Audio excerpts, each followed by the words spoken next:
వదనస్మరమాంగల్య గృహతోరణ చిల్లిక తర్వాతి నామం పేరు. ఇది లలితా సహస్రనామ స్తోత్రంలో ప్రతి నామము పరమ పవిత్రమే. ఒక నామం కన్నా ఒక నామం గొప్ప అని చెప్పడానికి అలా అవకాశం ఏమి ఉండదు. ఎందుచేత అంటే ఒక అమృత భాండం ఉంటే మీరు ఆ అమృత భాండంలో ఎటువైపు నుంచి ఒక చుక్క తీసినా అది అమృతపు చుక్కే అవుతుంది తప్ప అంతా అమృత భాండమే అయినప్పుడు అందులో ఒక చుక్క కన్నా గొప్పదయ్యే అవకాశం ఎప్పుడూ ఉండదు. అంతా ఒక్కగానే ఉంటుంది. అందుచేతనే లలితా సహస్రనామ స్తోత్రంలో అన్ని నామాలు గొప్పవే. కానీ కొన్ని నామాలు మీ జీవితాన్ని అనుసంధానం చేసుకుని ఏవి మన జీవితంలో ప్రధానమైనటువంటి సమస్యలుగా వెంబడిస్తుంటాయో వాటిని తొలగతోసుకోవడానికి అనుసంధానం చేసుకునేటటువంటి ప్రక్రియ యందు వీటిని మనం ఎక్కువ అనుసంధానం చేసుకోవలసి ఉంటుంది అన్న కోణంలో మీరు దాని యందు ఎక్కువ మగ్నత ప్రదర్శించవలసి ఉంటుంది తప్ప ఏ నామము కన్నా ఏ నామము గొప్పది కాదు, ఒక నామం కన్నా ఒక నామం తక్కువ కాదు. మీరు చూడండి, ఒక సమస్య అని ఒకటి ఉంటుంది. ఆ సమస్య అనేటటువంటిది మీకు జీవితంలో ఒక్కసారి తటస్థించవచ్చు, 2 సార్లు తటస్థించవచ్చు. నేను మీకు ఒక ఉదాహరణ చెప్తాను. ఒక మంచి భార్య కోసం అన్వేషణ అనేటటువంటిది ఎంతవరకు ఉంటుంది అంటే పెళ్ళయ్యే వరకు ఉండొచ్చు. అది కూడా పుట్టినప్పటి నుంచి ఏం ఉండదు, పెళ్లి చూపులు మొదలెట్టినప్పటి నుంచి ఉంటుందేమో. అది ఎప్పుడు తీరిపోతుంది అంటే పెళ్ళైపోగానే తీరిపోతుంది. ఇంకా వీడు మంచిది అనుకుని తెచ్చుకున్నా లేకపోతే ఇంకోలా తెచ్చుకున్నా ఆ తెచ్చుకున్న భార్య మంచిది అని వాడు జీవితాంతం సర్దుకోవడమే, ఇంకో అవకాశమే ఉండదు దానికి. Marry in Heist and repent at leisure అని అందుకే సామెత వచ్చింది. కాబట్టి ఆ సమస్య అక్కడతో అయిపోయింది అంతే తప్ప అది జీవితాంతం వెంబడించే సమస్య కాదు. పెళ్లి చేసుకుందాం అనే సమస్య ఉండదు. పిల్లాడికి ఒక్కసారి స్కూల్లో సీటు తెచ్చుకుంటే అక్కడతో అయిపోయింది దాని సమస్య, సీటు వచ్చేసింది అంతే. ఒక సమస్య జీవితంలో ఒకసారి ఉండొచ్చు, లేకపోతే 2 సార్లు ఉండొచ్చు, 100 సార్లు ఉండొచ్చు, 1000 సార్లు ఉండొచ్చు. కానీ జీవితాంతం ఉండేటటువంటిది మాత్రం పుట్టినదాదిగా శరీరం విడిచిపెట్టేసేంత వరకు మనిషిని నీడ ఎలా వెంటాడుతుందో అలా వెంటాడి దాని చేతనే సమస్త అజ్ఞానమునకు ఆలవాలమై మనిషిని ఒక్క అడుగు ముందుకెయ్యనివ్వకుండా 4 మెట్లు పైకెక్కితే 20 మెట్లు కిందకి జార్చేసేది ఒకటి ఉంటుంది.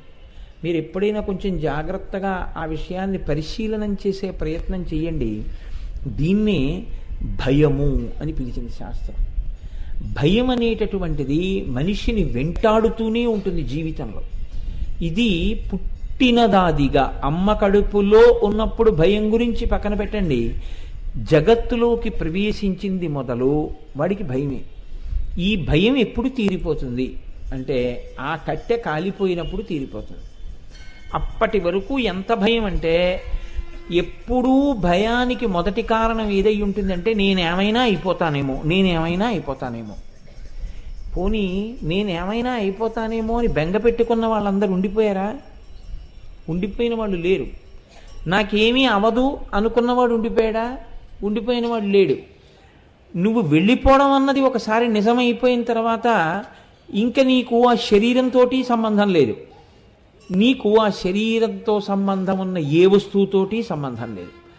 నువ్వు ఎంత భయపడినా శరీరం ఉండదు, నువ్వు ఎంత భయం లేకుండా ఉన్నా శరీరం ఉండదు. కానీ చూడండి, ఎంత వినండి, ఎన్ని చదవండి, మనిషిని వెంబడించి వెంటపడేది ఏది అంటే ఆ భయం అన్నమాటే. ఈ భయం ప్రధానంగా ఎందుకు వస్తుంది అని అడిగారు. 2 కారణాలు ఉన్నాయి. ఈ 2 కారణాల చేత మనిషిని భయం వెంటాడుతుంది అన్నారు. మొదటి కారణం ఎందుకు వస్తుంది అంటే ఉన్నది ఉండకుండా జారిపోతుందేమో, ఇది భయానికి మొదటి కారణం. ఇది ఎక్కడి నుంచి మొదలంటే దీనితో మొదలు, నేననగా ఎవరు ఇది. కాబట్టి అజ్ఞానానికి మొదలు ఎక్కడంటే, పాదు ఎక్కడంటే ఇది నేను అంటూ, ఇది తొలగదోసుకోవడానికే జ్ఞానానికి ప్రవేశం, దానికోసం వెంపర్లాట. కానీ చిత్రం ఏమిటంటే మీరు మెట్టెక్కుదామంటే 100 మెట్లు లాగేస్తారు. ఇది నేను అనొక భావన. కాబట్టి ఎప్పుడూ దీని గురించే బెంగ, దీనికి ఏమైనా అయిపోతుందేమో, దీనికి వేడి చేసేస్తుందేమో, దీనికి పడిశం పట్టేస్తుందేమో, దీనికి వాతం కమ్మేస్తుందేమో. నువ్వు ఏ మంచి పని చేయకుండా ఇది దాచి ఏం చేస్తావు? ఇది ఉన్నది మళ్ళీ ఎప్పుడు వస్తుందో నీకు తెలియదు. ఇది ఉన్నది నువ్వు మంచి పని చేయడానికే, దీంతో చెయ్యవు, మరి ఏం చేస్తావు? ఇది జ్ఞానికి ఉండే తాపత్రయం. అజ్ఞానికి ఉండే తాపత్రయం ఏమిటంటే దీని గురించి బెంగెట్టుకో. ఇది పరస్పర విరుద్ధంగా ఉంటుంది లోకంలో. దీని గురించి బెంగ అనేటటువంటిది చిట్ట చివరి క్షణం వరకు వెంటాడుతూనే ఉంటుంది. అమ్మో ఇదేమైపోతుందో, అమ్మో ఇదేమైపోతుందో. ఇది ఏదో అయిపోయే క్షణంలో ఏమి సంకోచం లేకుండా అయ్యేపోతుంది. ఎంతో బెంగెట్టుకుంటే ఆగుతుంది ఏంటండి, ఎంతో బెంగ పెట్టుకుంటే తొందరగా అయిపోతుంది, అంతే తేడా. ఏమన్నా బెంగ పెట్టుకోకుండా ఉంటే కొంచెం ఎక్కువ ఉంటుందేమో, ఎక్కువ బెంగెట్టుకుంటే చాలా తక్కువసేపు ఉంటుంది. ఇక్కడతో మొదలుపెట్టి ఉన్నది ఉండదేమో, ఇది కారణం. రెండోది నా భార్య, నా బిడ్డలు, నా వస్తువులు, నేను వేసుకునేటటువంటి నగలు, నాకున్న ఇల్లు, నాకున్న కీర్తి, నాకున్నవి ఉండకుండా పోతాయేమో. ఇది నీడలా ఎంతవరకు వెంటాడుతుంటుందో తెలుసా అండి మనిషిని. దీని యందు అభూత కల్పన చేయడానికి కూడా వెనకాడ్డం.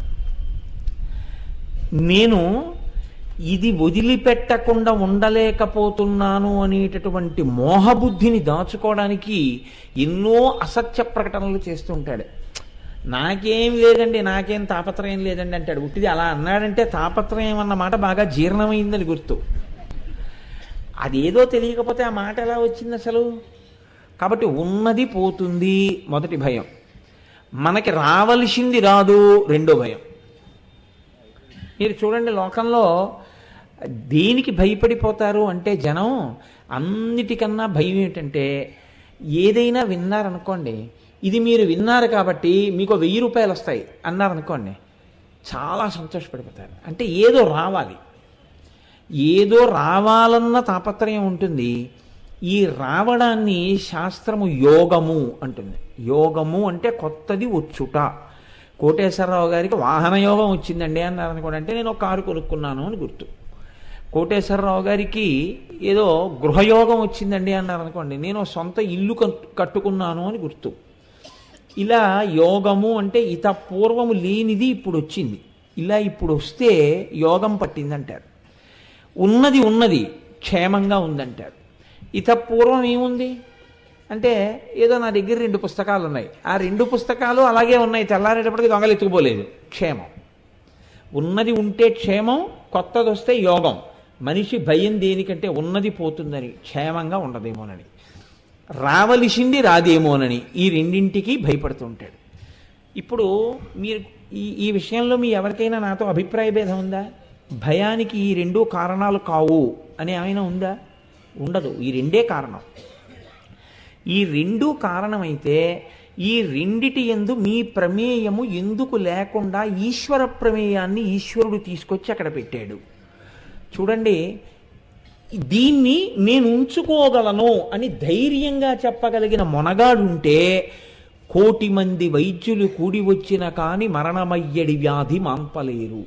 ముందు 5 అంబులెన్సులు, వెనక 5 అంబులెన్సులు, ఆయన గ్రూపు బ్లడ్తో ఉన్నటువంటి సీసాలు, శరీరంలో ఉన్న ప్రతి అవయవం మీద భారతదేశంలో ఎంత పెద్ద స్పెషలిస్టులు ఉన్నారో అంతమంది స్పెషలిస్టులతో కూడినటువంటి టీమ్ ఆఫ్ డాక్టర్సు, ఆయనకి 1 కిలోమీటర్ ముందు 1 కిలోమీటర్ వెనకాతల ప్రత్యేకమైనటువంటి రక్షణ, ఆయన ఉన్న చోట విమానాలు ఎగరకుండా ఆ గగనతలాన్నంతటికి రక్షణ. ఇన్ని చేస్తే ఆయన ఉన్నాడా? ఆయన పేరు పక్కకి కీషేరు 2 అక్షరాలు వస్తాయి, కీర్తిశేషుడు అని. అంటే మరి మీ ప్రయత్నం అంతా ఏమైంది? ఖచ్చితంగా వమ్మైంది. ఎప్పుడు? ఈశ్వరుడి ఆజ్ఞ ముందరి నిలబడలేదు. ఈశ్వరుడి ఆజ్ఞ ఎంతవరకు కాలేదో అంతవరకు నాది నాది అంటుంటాడు, నా గొప్ప నా గొప్ప అంటుంటాడు. ఉట్టిది ఈశ్వరానుగ్రహం ఉంది కాబట్టి ఉంటూ ఉంటాడు. ఎప్పుడు ఈశ్వరానుగ్రహం, ఇది ఉండకపోతే ఈశ్వరానుగ్రహం పోయినట్టేం కాదు, అనుగ్రహంతో విడిపోయిన వాళ్ళు ఉంటారు. కాబట్టి ఈశ్వరానుగ్రహం లభించకపోతే ఇది నేను అనుకుని పడిపోతాడు. అప్పుడు అజ్ఞానం వల్ల మళ్ళీ కింద కడతాడు. అలాగే నాకు రాలేదన్న ఏడుపు. ఇప్పుడు ఇందులో మీరు చూడండి, మన ప్రమేయం ఒక్కటి లేదు, ఈశ్వరుడి యొక్క నిర్ణయం ఒకటి ఉంది. ఈశ్వరుడు ఎవరినైనా సరే లోకంలో ఉంచడానికి ఆయన ఏదో ఒక కారణాన్ని దృష్టిలో పెట్టుకుంటాడు. ఇన్ని శ్వాసలు వీడికి ఇవ్వచ్చు, ఇన్ని శ్వాసలు వీడికి ఇవ్వక్కర్లేదు. లేకపోతే మీరు ఒకటి ఆలోచించండి, కొంతమంది పుట్టగానే వెళ్ళిపోతున్నారు, కొంతమంది 10 ఏళ్లకు వెళ్ళిపోతున్నారు, కొంతమంది 20 ఏళ్లకు వెళ్ళిపోతున్నారు, కొంతమంది 100, కొంతమంది 80, కొంతమంది 60. ఆ వయస్సు అసలు లెక్క పెట్టలేము. ఆయా వయస్సుల్లో వెళ్ళిపోతున్నారు. వాళ్ళు చేతకాక వెళ్ళిపోతున్నారా? వెళ్ళిపోయే వాళ్ళందరూ ఎందరో వెళ్ళిపోతున్నారు. వెళ్ళిపోతుండడానికి హేతువు ఈశ్వర నిర్ణయము. దేన్ని బట్టి ఈశ్వరుడు అలా నిర్ణయిస్తున్నాడు? 2. ఒకడికి వస్తోంది, ఒకడికి రావట్లేదు. ఇద్దరూ ఒకలాగే ప్రయత్నం చేస్తున్నారు.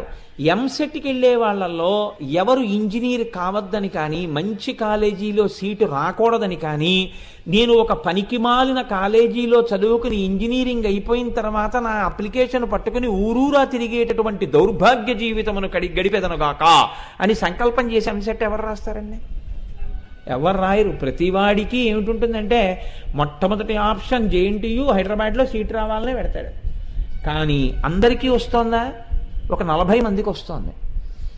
ఏమి 40 మందికి వచ్చి మిగిలిన వాళ్ళకి ఎందుకు రావట్లేదు అంటే వాడు అదృష్టం అండి అంటారు. చిట్ట చివరికి ఏమంటారంటే వాడు అదృష్టం అండి. అదృష్టం అనగా ఏమి అంటే ఈశ్వరుడి చేత నిర్ణయింపబడింది అంటారు. వాడి కర్మ అంటారు. లేకపోతే అంటే ఈశ్వరుడి యొక్క నిర్ణయం అన్నది ఒకటి ఉందా లేదా? ఈశ్వరుడి పాత్ర ఉన్నది. ఈశ్వరుడి పాత్ర కూడా ఉన్నది. మీ ప్రమేయము ఉన్నది. మీ ప్రమేయము గొప్పదా? ఈశ్వరుడి పాత్ర గొప్పదా? ఈశ్వరుడి పాత్రయే గొప్పది. అనుగ్రహం అంటే ఏమిటంటే వెళ్ళిపోవలసిన రోజు వచ్చేసింది, కానీ ఈశ్వరుడికి వాడిని పంపడం ఇష్టం లేదు. వాడిని ఉంచాలి అనుకున్నాడు. ఈశ్వరుడు ఉంచుతాడు వాడిని. వాడిని ఎలా ఉంచాలో ఈశ్వరుడికి తెలుసు. ఉండాలి అని నువ్వు అనుకున్నావు, తీయాలి అని ఈశ్వరుడు అనుకున్నాడు. నీ ప్రయత్నం ఆగదు. కాబట్టి ఇప్పుడు రెండిటిలో ఏది గొప్పది? ఈశ్వరుని యొక్క అనుగ్రహము గొప్పది, ఈశ్వరుడు నిర్ణయం చేయడం గొప్పది. ఈశ్వరుడు ఎందుకు నిర్ణయం చేస్తాడు? మీ పాపపుణ్యాల్ని దృష్టిలో పెట్టుకుని చేస్తాడు. ఒక నామం వినేటప్పుడు దాని వెనకాతల ఉండేటటువంటి సైద్ధాంతిక కోణం మీకు అర్థం కాలేదనుకోండి, దాన్ని మీరు మీ జీవితానికి అన్వయం చేసుకోలేరు. అది మీకు ఏమి ఉపశాంతినివ్వలేదు. ఆ నామం మీ జీవితంలో ఒక మార్పుని తీసుకురాలేదు, ఒక వ్యక్తిత్వాన్ని పెంచలేదు. లోపలి వ్యక్తిత్వం పెరగడానికి ఆధ్యాత్మికమైనటువంటి విద్య అవసరం అవుతుంది. ఇప్పుడు ఈశ్వరుని యొక్క ప్రమేయము గొప్పది అని మీరు తెలుసుకున్నారనుకోండి, తెలుసుకుంటే మీరు ఒక విషయాన్ని చెప్పగలుగుతారు. నా దుఃఖములన్నింటికీ కారణం ఏది? భయము. ఏ కారణం చేత మీరు దుఃఖపడండి, ఆ దుఃఖానికి అంతటికీ కారణం ఏంటంటే భయము. ఏమీ కారణం లేదండి. ఏడవడానికి ఏం కారణం లేదు. వాడికి చక్కగా ఉన్నాడు, వాడు పిడరాయల్లే ఉన్నాడు, హాయిగా ఉన్నాడు, అన్ని ఇంట్లో బాగున్నాయి, సుఖంగా ఉన్నాడు. ఏడవడానికి ఏం లేదు. కానీ వాడు ఏడుస్తూ ఉంటాడు. ఎందుకు ఏడుస్తుంటాడో తెలుసా అండి? తర్వాత ఎప్పుడో ఏదో ఏమైనా అవుతుందేమో అని ఏడుస్తాడు. మీరు ఆలోచించండి. నేను ఇలా అన్నాను కాదు అంటే మీ గురించి నేను ఎప్పుడూ చెప్పట్లేదని మీకు చెప్పాను. నా బోటిగాడి గురించే నేను చెప్తూ ఉంటాను. ఇప్పుడు బాగున్నావు కదరా, నీకెందుకురా బెంగ అంటే ఎప్పుడో ఏదో అవుతుందిట, అందుకని వీడికి బెంగ. ఎంత అజ్ఞానం! ఇప్పుడు ఉన్నదాని గురించి ఉపయోగించడం నేర్చుకుంటావా? ఎప్పుడో ఏదో అవుతుందని బెంగెట్టుకుని ఇప్పుడు ఉన్న సమయాన్ని వాడుకోవడం మానేస్తావా? ఎప్పటికి పోతుంది నీ అజ్ఞానం? ఎన్ని వింటే పోతుంది, ఎన్ని చదువుకుంటే పోతుంది? ఎందుకు ఆశ్రయించినట్టు గురువుని అజ్ఞానంలోకి లాగడానికా, నువ్వు జ్ఞానం పెంచుకోవడానికే? కనుక ఎలా ఉంటుందంటే లోకంలో భయము హేతువై ఉంటుంది. మహాపురుషులైన వాళ్ళు ఏమన్నారంటే ఎప్పుడు పోతుందిరా నీకు ఈ దిక్కుమాలిన భయం అన్నారు. Where the mind is without fear and the head is held high, where the world has not been broken up into fragments by narrow domestic walls అన్నాడు రవీంద్రనాథ్ ఠాగూర్ గీతాంజలిలో.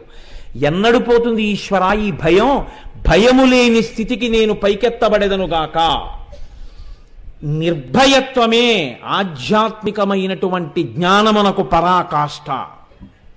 ఆ నిర్భయత్వం అలవడకుండా భయంతో జీవించినటువంటి వాడు జీవితంలో ఎదుగుదలని పొందినది లేదు. ఎదుగుదల అంటే నిర్భయత్వమే. నిర్భయత్వం అన్నది అలవడి తీరాలి. ఈ భయం పోవాలంటే ఏం చెయ్యాలి అని అడిగింది శాస్త్రం. ఈశ్వరుని యొక్క అనుగ్రహమునందు నీకు బలం పెరగాలి. భయం పోవడం అంటే నీ ఇష్టం వచ్చినట్టు ప్రవర్తించి భయం పోగొట్టుకోవడం కాదు. నేను భయాన్ని వదిలేసి మంటల్లో దూకేస్తాను అన్నారనుకోండి, అప్పుడు తప్పు మీది కాదు. నేను మంచి పని చెయ్యడానికి నాకు ఈశ్వరానుగ్రహము ఆలంబనమై నిలబడుగాక, ఈశ్వరానుగ్రహము కొరకు ఈశ్వరుని యొక్క సేవ కొరకు నేను నిలబడినప్పుడు నాకు దుర్నిమిత్తములు దురితములు నన్ను కబళించకుండుగాక, అవి నాకు ప్రతిబంధములు కాకుండుగాక, దీనికి మీరు ఈశ్వరానుగ్రహాన్ని అడుగుతుండాలి. అప్పుడు మీ జీవితం ఏమవుతుంది? అడుగు తీసి అడుగేస్తే ఈశ్వర సేవకు ఉపయోగపడుతుంటుంది. ఈశ్వర సేవకి నాకు దురితము రాకుండా చూడు అని మీరు అడిగారనుకోండి, మీ జీవితాన్ని కూడా ఈశ్వర సేవగా మలుచుకోవడం మీకు వచ్చిందనుకోండి, ఈశ్వరుడు చాలా సంతోషిస్తాడు. సంతోషించి మీకు దురితము రాకుండా మిమ్మల్ని కాపాడతాడు. ఒక ఈశ్వరుని యొక్క స్వరూపాన్ని అర్థం చేసుకోవడంలో, అనుగ్రహాన్ని అపేక్షించడంలో మీ జీవితపు కోణం ఆ దిశలో మారవలసి ఉంటుంది. అంతేకాని భయం పోగొట్టుకోవడం అంటే నేను ఇప్పుడు భయాన్ని వదిలిపెట్టేశానండి, నా గోడ నుంచి నేను కిందకి దూకేస్తాను అంటే భయం పోగొట్టుకోవడం కాదు, టెంపరితనం అవుతుంది అది. దాన్ని భయం పోగొట్టుకోవడం అన్నారు. భయం పోగొట్టుకోవడం అంటే ఏమిటి అంటే, ఏది చెయ్యడానికి ఏమవుతుందో అనే బెంగ పోవాలి అంటే నా జీవితం అంతా ఈశ్వరమయంగా నడవడానికి కావలసిన సమస్తమైనటువంటి ఆలంబనములు నీవే అయి నిలబడెదవుగాక. ఇదే ప్రార్థన మీరు ఎప్పుడు చేసినా దేని కొరకు చేస్తారంటే దాని కొరకే. ఇప్పుడు అలా మీరు నడిచే శక్తి ఈశ్వరుడు ఇచ్చినప్పుడు మీరు దేనికి భయపడాలి చెప్పండి? ఈశ్వరుడు మీరు నిజాయితీగా లోపల నిలబడగలిగితే ఈశ్వరానుగ్రహం మీకు తోడై మీకు ఏది భయమునకు కారణమో దాన్ని ఈశ్వరుడు తొలగిస్తాడు. మీకు చెప్తాడు, నాన్న నువ్వు భయపడవలసిన కారణం ఒకటి ఉన్నది, ఈ కారణము విషయంలో నువ్వు జాగ్రత్త పడు. ఈశ్వరుడే చెప్తాడు ఆ రోజు వచ్చినప్పుడు. నిన్ను ఇంకా ఈశ్వర సేవలో ఉంచుకోవాలనుకుంటే అప్పుడు ఈ భయం పోవాలి. ఈ భయం పోవడం శాంతానికి హేతు అవుతుంది. ప్రశాంతంగా ఉండగలుగుతాడు. ఈ ప్రశాంతత అన్నది మీరు లోపల అనుభవించలేకపోతున్నారనుకోండి, శాంతము లేక సౌఖ్యము లేదు సారసాదళ నయన. ఇక్కడ శాంతం లేనప్పుడు ఎన్ని ఉన్నా దానివల్ల సౌఖ్యం ఏమి ఉండదండి. ఎన్నో ఉన్నాయి వాడికి, కానీ వాడు ఎప్పుడు భయంతోనే బతుకుతూ ఉంటాడు. ఏదో ఒక భయం. ఇప్పుడు ఏదో ఒక భయంతో బతికేవాడు తానే సౌఖ్యం అనుభవిస్తాడు, ఇతరులకు ఏ సౌఖ్యం ఇస్తాడు చెప్పండి? ఇవ్వలేడు. కాబట్టి ఈ భయమును తొలగించడానికి మార్గం ఏమైనా ఉందా? ఇంత సాధన మేము చెయ్యలేం కదా, ఇంత అంతఃపరిశీలనం చేయలేం కదా, మేము నమస్కారం చేస్తే మాకు ఇటువంటి ప్రచోదనాన్ని ఇవ్వగలిగినది ఏదైనా ఉందా లోకంలో? ఇందుకొచ్చింది అమ్మవారికి ఒక రూపం అంది శాస్త్రం. లేకపోతే అమ్మవారికి రూపం అన్నది ఉండదు అసలు. రూపం లేని అమ్మవారు రూపం ఎందుకు దాల్చింది అని అడిగారు. ఎందుకు దాల్చింది అంటే అవి నీ శరీరములో ఉన్నటువంటి అవయవముల వంటివి కావు. వాటికి స్థూల సూక్ష్మ కారణములని 3 స్థాయిల్లో ఉంటుంది ఆ రూపం. స్థూలమైన రూపం నామం చెప్పి మనసులో దర్శనం చేస్తే శక్తినిస్తుంది. సూక్ష్మమైన రూపం మంత్రశక్తి చేత తెలుస్తుంది. కారణ రూపం కేవలముగా ధ్యానమునందు మాత్రమే ఏకీకృతమై లభిస్తుంది. కాబట్టి ఇప్పుడు స్థూలమైన రూపం అమ్మవారిది బయటికి వస్తోంది అంటే అమ్మవారి ముఖం, అమ్మవారి కాళ్ళు, అమ్మవారి చేతులు కూడా మన ముఖం, మన కాళ్ళు, మన చేతుల్లాగే దర్శనం చెయ్యడం చేత ఏదో ఒక ఉద్విగ్నతను లోపల నుంచి ఒక రకమైనటువంటి భావ ప్రచోదనము చెయ్యడం వరకే ఉపయోగపడతాయా, లేకపోతే వాటి వల్ల ప్రయోజనం కూడా ఏమైనా ఉంటుందా? అంటే మీకు నేను దీన్ని ఇంకా బాగా తేలిగ్గా చెప్పాలి అని అనుకున్నాను అనుకోండి. మీరు ఒక ఆయన్ని చూశారనుకోండి, చాలా నొక్కుల జుట్టు, చక్కగాను తెల్లటి మనిషి, ఎంతో అందంగా ఉన్నాడు. ఎంత అందమైనటువంటి ఆ శిరోజములండి, చాలా చక్కగా ఉన్నాయి ఆయన శిరోజములు అంటారు. ఇప్పుడు ఆయన యొక్క నొక్కుల జుట్టు చూసి మీరు కాసేపు లోపల ఉండేటటువంటి సంతోషం ఉద్విగ్నమై ఎంత మంచి జుత్తు అండి అనడానికి పనికొస్తుందేమో. అంతకన్నా ఆయన జుట్టును చూస్తే మీకేమొచ్చింది? ఏమీ రాదు. సరికదా, ఒక్కొక్కసారి పతనం కూడా వస్తుంది. కానీ అమ్మవారి యొక్క అవయవములను మీరు చూశారనుకోండి, అలా ఉండదు. అమ్మవారి అవయవములను మీరు చూస్తే ఒక్కొక్క అవయవము చేత ఒక్కొక్క రకమైన ఫలితము మీకు కలుగుతుంది. ఆ చూడ్డం తెలిస్తే. చూడ్డం తెలియలేదనుకోండి, మీరు యథాలాపంగా ఇలా చూసి అలా వెళ్ళిపోతే మీ మనస్సు అక్కడ నిలబడలేదు. అవి అందుకొచ్చాయి, వాటిని ఇలా చూసి నేను ఆ కారణాన్ని పొందాలి అని మీకు తెలియదు. ఇది ఎలా ఉంటుంది అంటే, పుస్తకాల షాపులో పుస్తకాల్ని అమ్మేటటువంటి వ్యక్తి ఉంటాడు. అతని దగ్గరికి మీరు వెళ్ళి, ఏమండి ఫలానా వారు లలితా సహస్రం మీద రాసినటువంటి వ్యాఖ్యానాలు మీ దగ్గర ఉన్నాయా అని అడిగారు అనుకోండి. ఉన్నాయండి అంటాడు. ఏదండి అన్నారు అనుకోండి, ఆ పుస్తకం తీసుకురండి అన్నారు. అంటే చదవాలని కుతూహలం ఉన్న మీకు లలితా సహస్రం ఒక్క పుస్తకంలో ఉందనుకున్నారు భాష్యం. అతను ఏం చేస్తాడంటే నిచ్చెన వేసుకుని 5వ అంతస్తుకి ఎక్కి ర్యాక్లో గబగబా చేయి పెట్టి 3 పుస్తకాలు తీసి అక్కడ పెట్టి, లలితా సహస్ర భాష్యం మీరు అడిగింది మూడు పుస్తకాలుగా ఉందండి, 3 వాల్యూమ్స్ కలిపి 395 రూపాయలు అంటాడు. ఇప్పుడు లలితా సహస్ర భాష్యం పేరు చెప్పేటప్పటికి 5వ ర్యాక్లోకి నిచ్చెనేసుకుని ఎక్కి 3 పుస్తకాలుగా ఉందని చెప్పి తీసి 395 రూపాయలని చెప్పిన వ్యక్తికి అందులో ఒక్క అక్షరం తెలియదు. పుస్తకం ఎక్కడుందో తెలిసేమో కానీ అతనికి పుస్తకంలో ఏముందో తెలియదు. అమ్మవారని తెలిసేమో, అమ్మవారి నామమని తెలిసేమో కానీ నీకున్నటువంటి సృష్టికి ఈ అవయవాన్ని చూడడం ఇందుకు విరుగుడని మీకు తెలియదు. ఇది తెలిసిందనుకోండి, అన్ని మందులుంటే అన్నీ మీరు వేసేసుకోరుగా. మీ అనారోగ్యానికి కావలసిన మందు మీరు వేసుకుంటారు. నిన్ను జీవితంలో ఏది బాగా ఇబ్బంది పెడుతోందో అది తొలగించుకోవడానికి ఆ అవయవాన్ని నువ్వు బాగా ధ్యానం చేస్తే ఆ ఫలితాన్ని పొందేస్తావు. ఇందుకొచ్చింది అమ్మవారి యొక్క రూపం. ఇందుకొచ్చాయి ఆ రూపాన్ని బట్టి నామాలు. ఇప్పుడు మీ సృష్టిని బట్టది మందు తప్ప దేనివల్ల ఆ మందు గొప్పది అని మీరు అడిగారు అనుకోండి, ఏ మందు కన్నా ఏ మందు గొప్పదని మీరు చెప్తారు చెప్పండి. తలకాయ పోటుతో ఉన్నవాడికి తలకాయ పోటు మందే గొప్ప, కాళ్ళు నొప్పితో ఉన్నవాడికి కాళ్ళ నొప్పి మందు గొప్ప, నడుం నొప్పితో ఉన్నవాడికి నడుం నొప్పి మందు గొప్ప. తలకాయ నొప్పితో ఉన్నవాడు నడుం నొప్పితో వాడు వేసుకున్న మందు చూసి పనికి మాల మంది ఉంటే ఎంత లేకపోతే ఎంత అన్నాడు అనుకోండి, తలకాయ నొప్పి మందు ఉంటే ఎంత లేకపోతే ఎంత అంటాడు.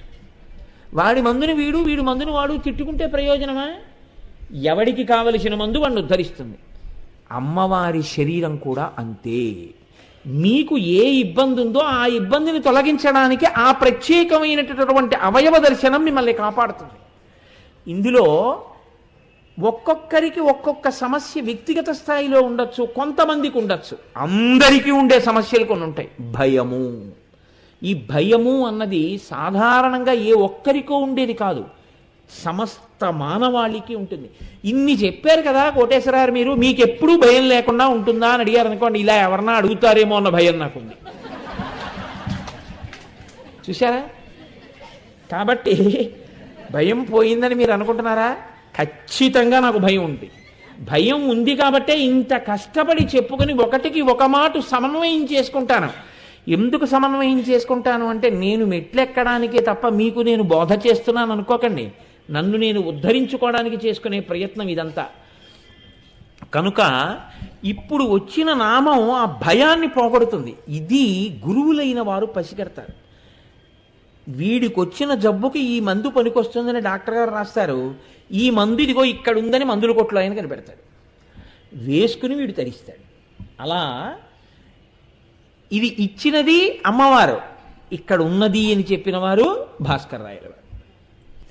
కాబట్టి మనకి ఈ నామంలో ప్రత్యేకంగా వదనస్మర మాంగల్య గృహతోరణ చిల్లిక, ఈ నామంలో ఉండేటటువంటి గమ్మత్తు మీరు పరిశీలించండి.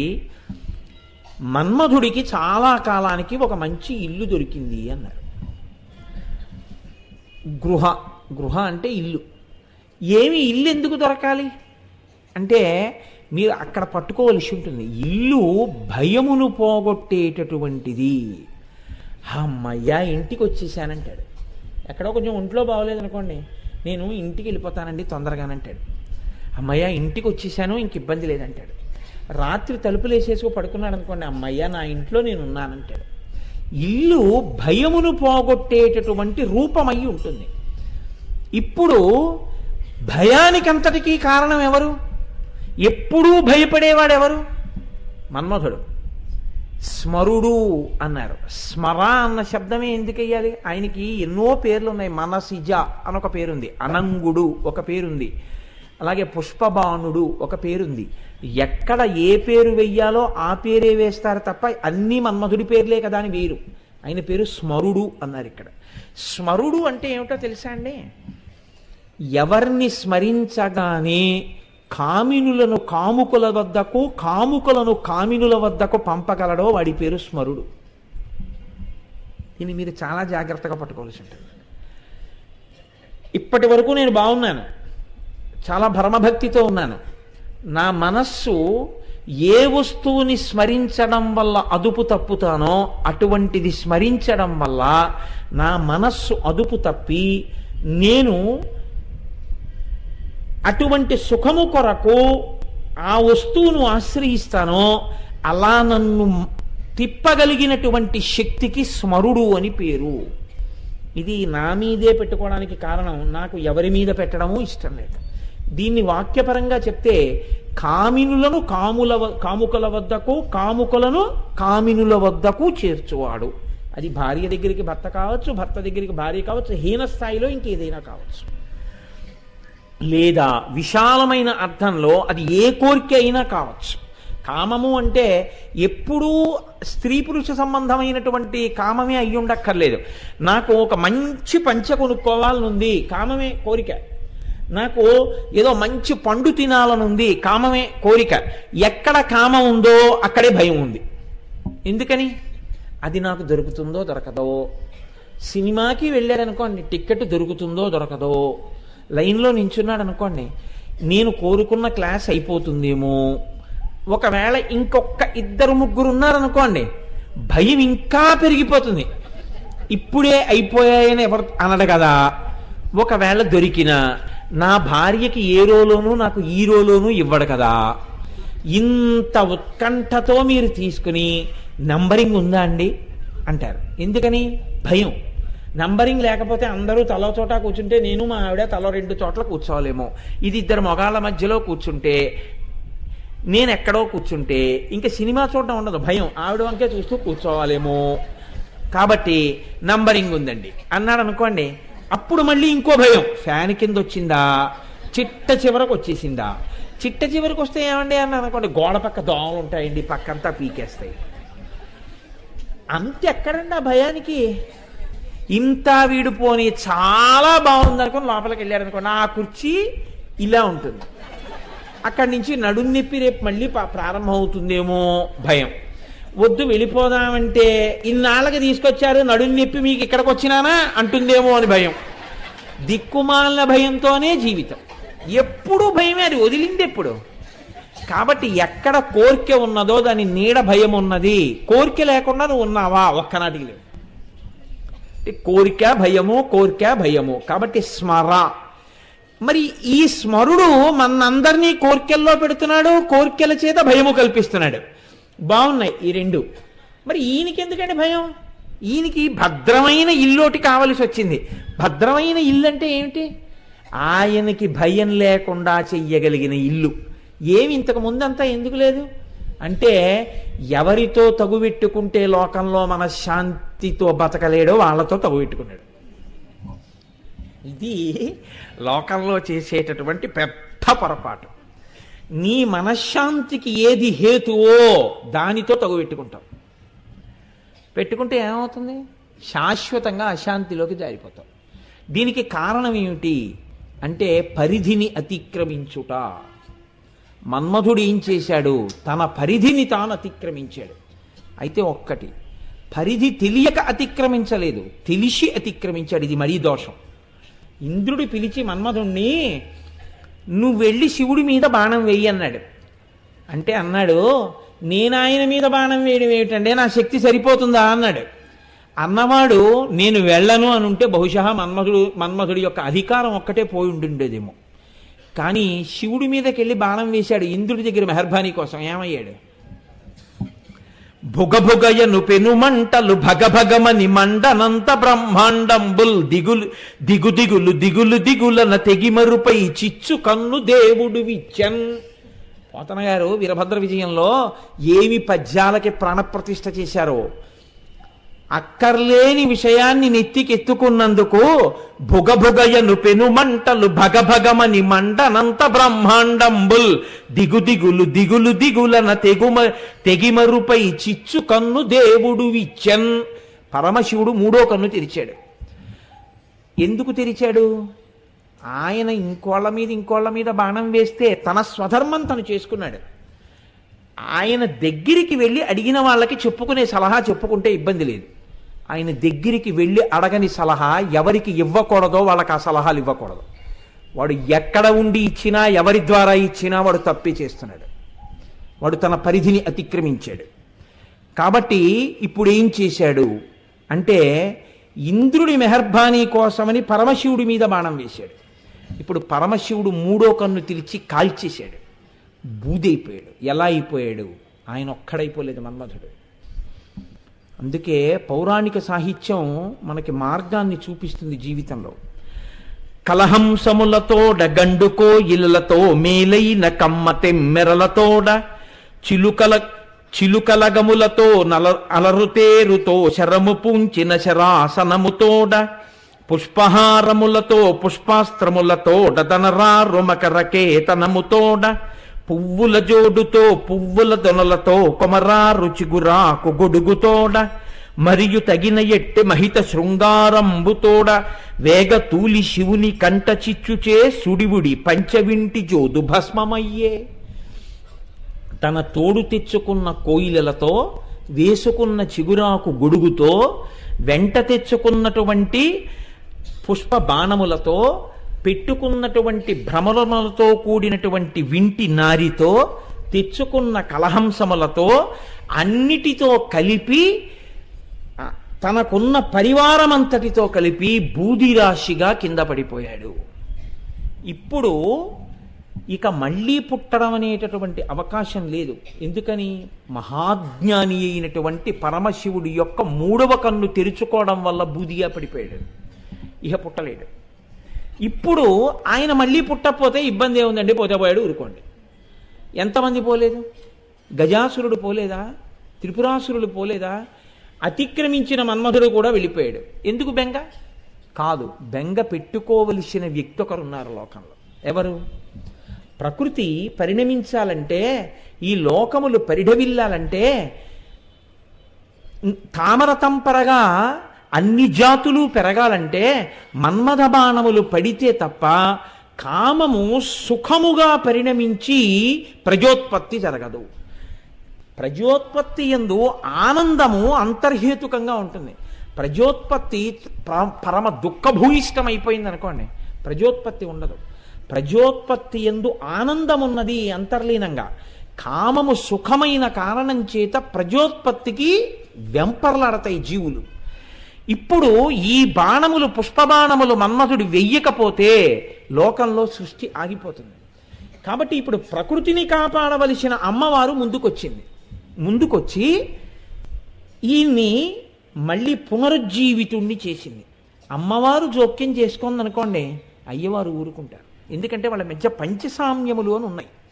5 వాళ్ళిద్దరూ ఒక్కలా ఉంటారు. అందులో అనుగ్రహం ఒకటి. ఆవిడ అనుగ్రహించింది అనుకోండి, ఆయన ఊరుకుంటారు. అది దాంపత్యం అంటే. దాంపత్యం అంటే తను వరం ఇచ్చినా ఇవ్వకపోయినా తన భార్య వరం ఇచ్చింది అనుకోండి, ఆవిడ మీకేం పర్వాలేదు నేను చెప్తానులేండి ఆయనతో అందనుకోండి, నువ్వెవరు మాట ఇవ్వడానికి, నేను ఊరుకోను అనకూడదు. సరే అయిపోయిందేదో అయిపోయిందిలేండి, తను చెప్పింది ఊరుకోండి, ఇంకా మర్చిపోండి అనాలి, అంతే. అది అనుగ్రహం అంటే. అనుగ్రహం భార్య ఇచ్చినా భర్త ఇచ్చినా వేరుగా ఉండదు, ఒకటిగా ఉంటుంది. ఇది తెలియనప్పుడు ఏమవుతుందంటే పరమశివుడు కాల్చాడు, పార్వతీదేవి బతికించింది అనుకుంటారు. అలా కాదు, ఇద్దరి హృదయములు ఒకటని తెలుసుకోవాలి. కాబట్టి ఇప్పుడు ఆయన కాల్చినా ఈవిడ బతికించింది. ఎందుకని? అమ్మయందు కారుణ్యం ఉంటుంది, అయ్యయందు శిక్షించే తత్వం ఉంటుంది. ఆయన కొడతాడు బెల్ట్ తీసి, ఈవిడ పోర్నిలిద్దరూ ఊరుకుందరూ అంత కొడితే పిల్లాడు ఏమైపోతాడు అని రక్షిస్తుంది. అంతేగాని 8 పడ్డాయి ఇంకో 3 పడ్డాయి అందం అమ్మ. అలా అంటే అమ్మతనం ఉండదు. అమ్మతనంలో కారుణ్యం ఉంటుంది. కాబట్టి ఇప్పుడు లోకము పట్ల కారుణ్యం, అయ్యో లోకమంతా బతకాలి. కాబట్టి ఇప్పుడు ఆవిడ ఏం చేసింది? ఈయన్ని బతికించింది. ఈయన్ని బతికిస్తే ఈయనకి శరీరం లేదు. ఇప్పుడు అనంగుడు రతీదేవికి ఒక్కదానికే కనపడతాడు. మన్మధుడు రతీదేవికి కనపడ్డం అంటే అసలు రహస్యం వేరండి. మన్మధుడు అంటే మనస్సుని మధించేటటువంటి వాడు రతికి కనపడతాడు. అంటే రతి అంటే అనుభవం.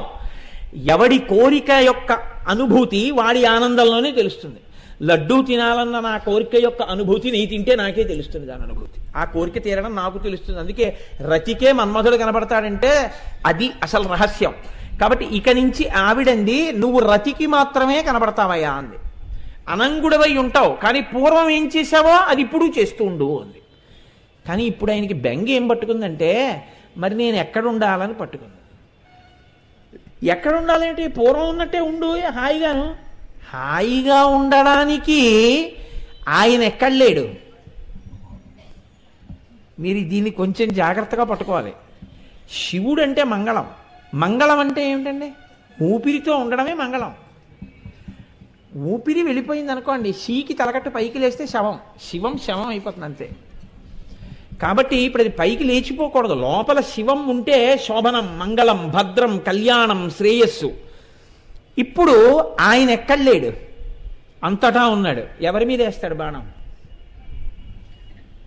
ఎవరి మీద వేస్తే అందులో శివుడు లేస్తే ఎక్కడ్రా నువ్వు అని మళ్ళీ ఇలా అన్నాడు అనుకోండి, అనేటప్పటికీ మళ్ళీ ఏం చేస్తాడో ఓసారి తిన్నవాడికి ఆ భయం ఉంటుంది. అందుకని ఇప్పుడు ఒక భద్రమైన గృహాన్ని ఎంచుకోవాలి. ఒకవేళ మళ్ళీ తప్పే చేసేసిన ఆయన వచ్చి ఎక్కడున్నాడు రా వీడు అనేటప్పటికీ ఆయన తనని తాను మరిచిపోయి సంతోషించాలి. అలాంటి ఇల్లు ఒకటి కావాలి ఇప్పుడు ఆయనకి. ఇప్పుడు ఆయన బాగా వెతుక్కున్నట్టు అలాంటి ఇల్లు ఏమిటని. అలాంటి ఇల్లు ఏది అంటే ఆయనకి అమ్మవారి ముఖమే ఆ ఇల్లుగా దొరికింది. ఎందుకని? కాముడు కాలిపోయిన తరువాత మహాకామేశ్వరుడికి ఆవిడ ఇల్లాలైంది. కాముడేడి ఆవిడ ఇల్లాలైనప్పుడు మన్మథ బాణం వేస్తే కదండి పరమశివుడు మరి పార్వతీదేవిని భార్యగా స్వీకరించాలి. మన్మథుడు లేడుగా. లేకపోయినా భార్య కాగలిగింది అంటే పడిపోయిన మన్మథుడి విల్లు తను తీసుకుంది. ఇప్పుడు చెరుకు విల్లు తను పట్టుకుంది. చెరుకు విల్లు తను పట్టుకుంటే ఇప్పుడు మన మనస్సుని తన వైపుకి తిప్పుకుని భక్తుల్ని చేస్తుంది, పిల్లల్ని. తను శివకామ సుందరి అయి పరమ జ్ఞాని అయినటువంటి పరమశివుణ్ణి తీసుకొచ్చి తన పక్కన కూర్చోపెట్టుకుని సాకారుణ్ణి చేస్తుంది. ఆవిడ ముఖం చూసేటప్పటికీ ఇంతటి పరమశివుడు పరమ సంతోషాన్ని పొందేసి ఆవిడికి భర్తని అని ఆవిడకి అడ్డం పట్టుకుని మురిసిపోతుంటాడు.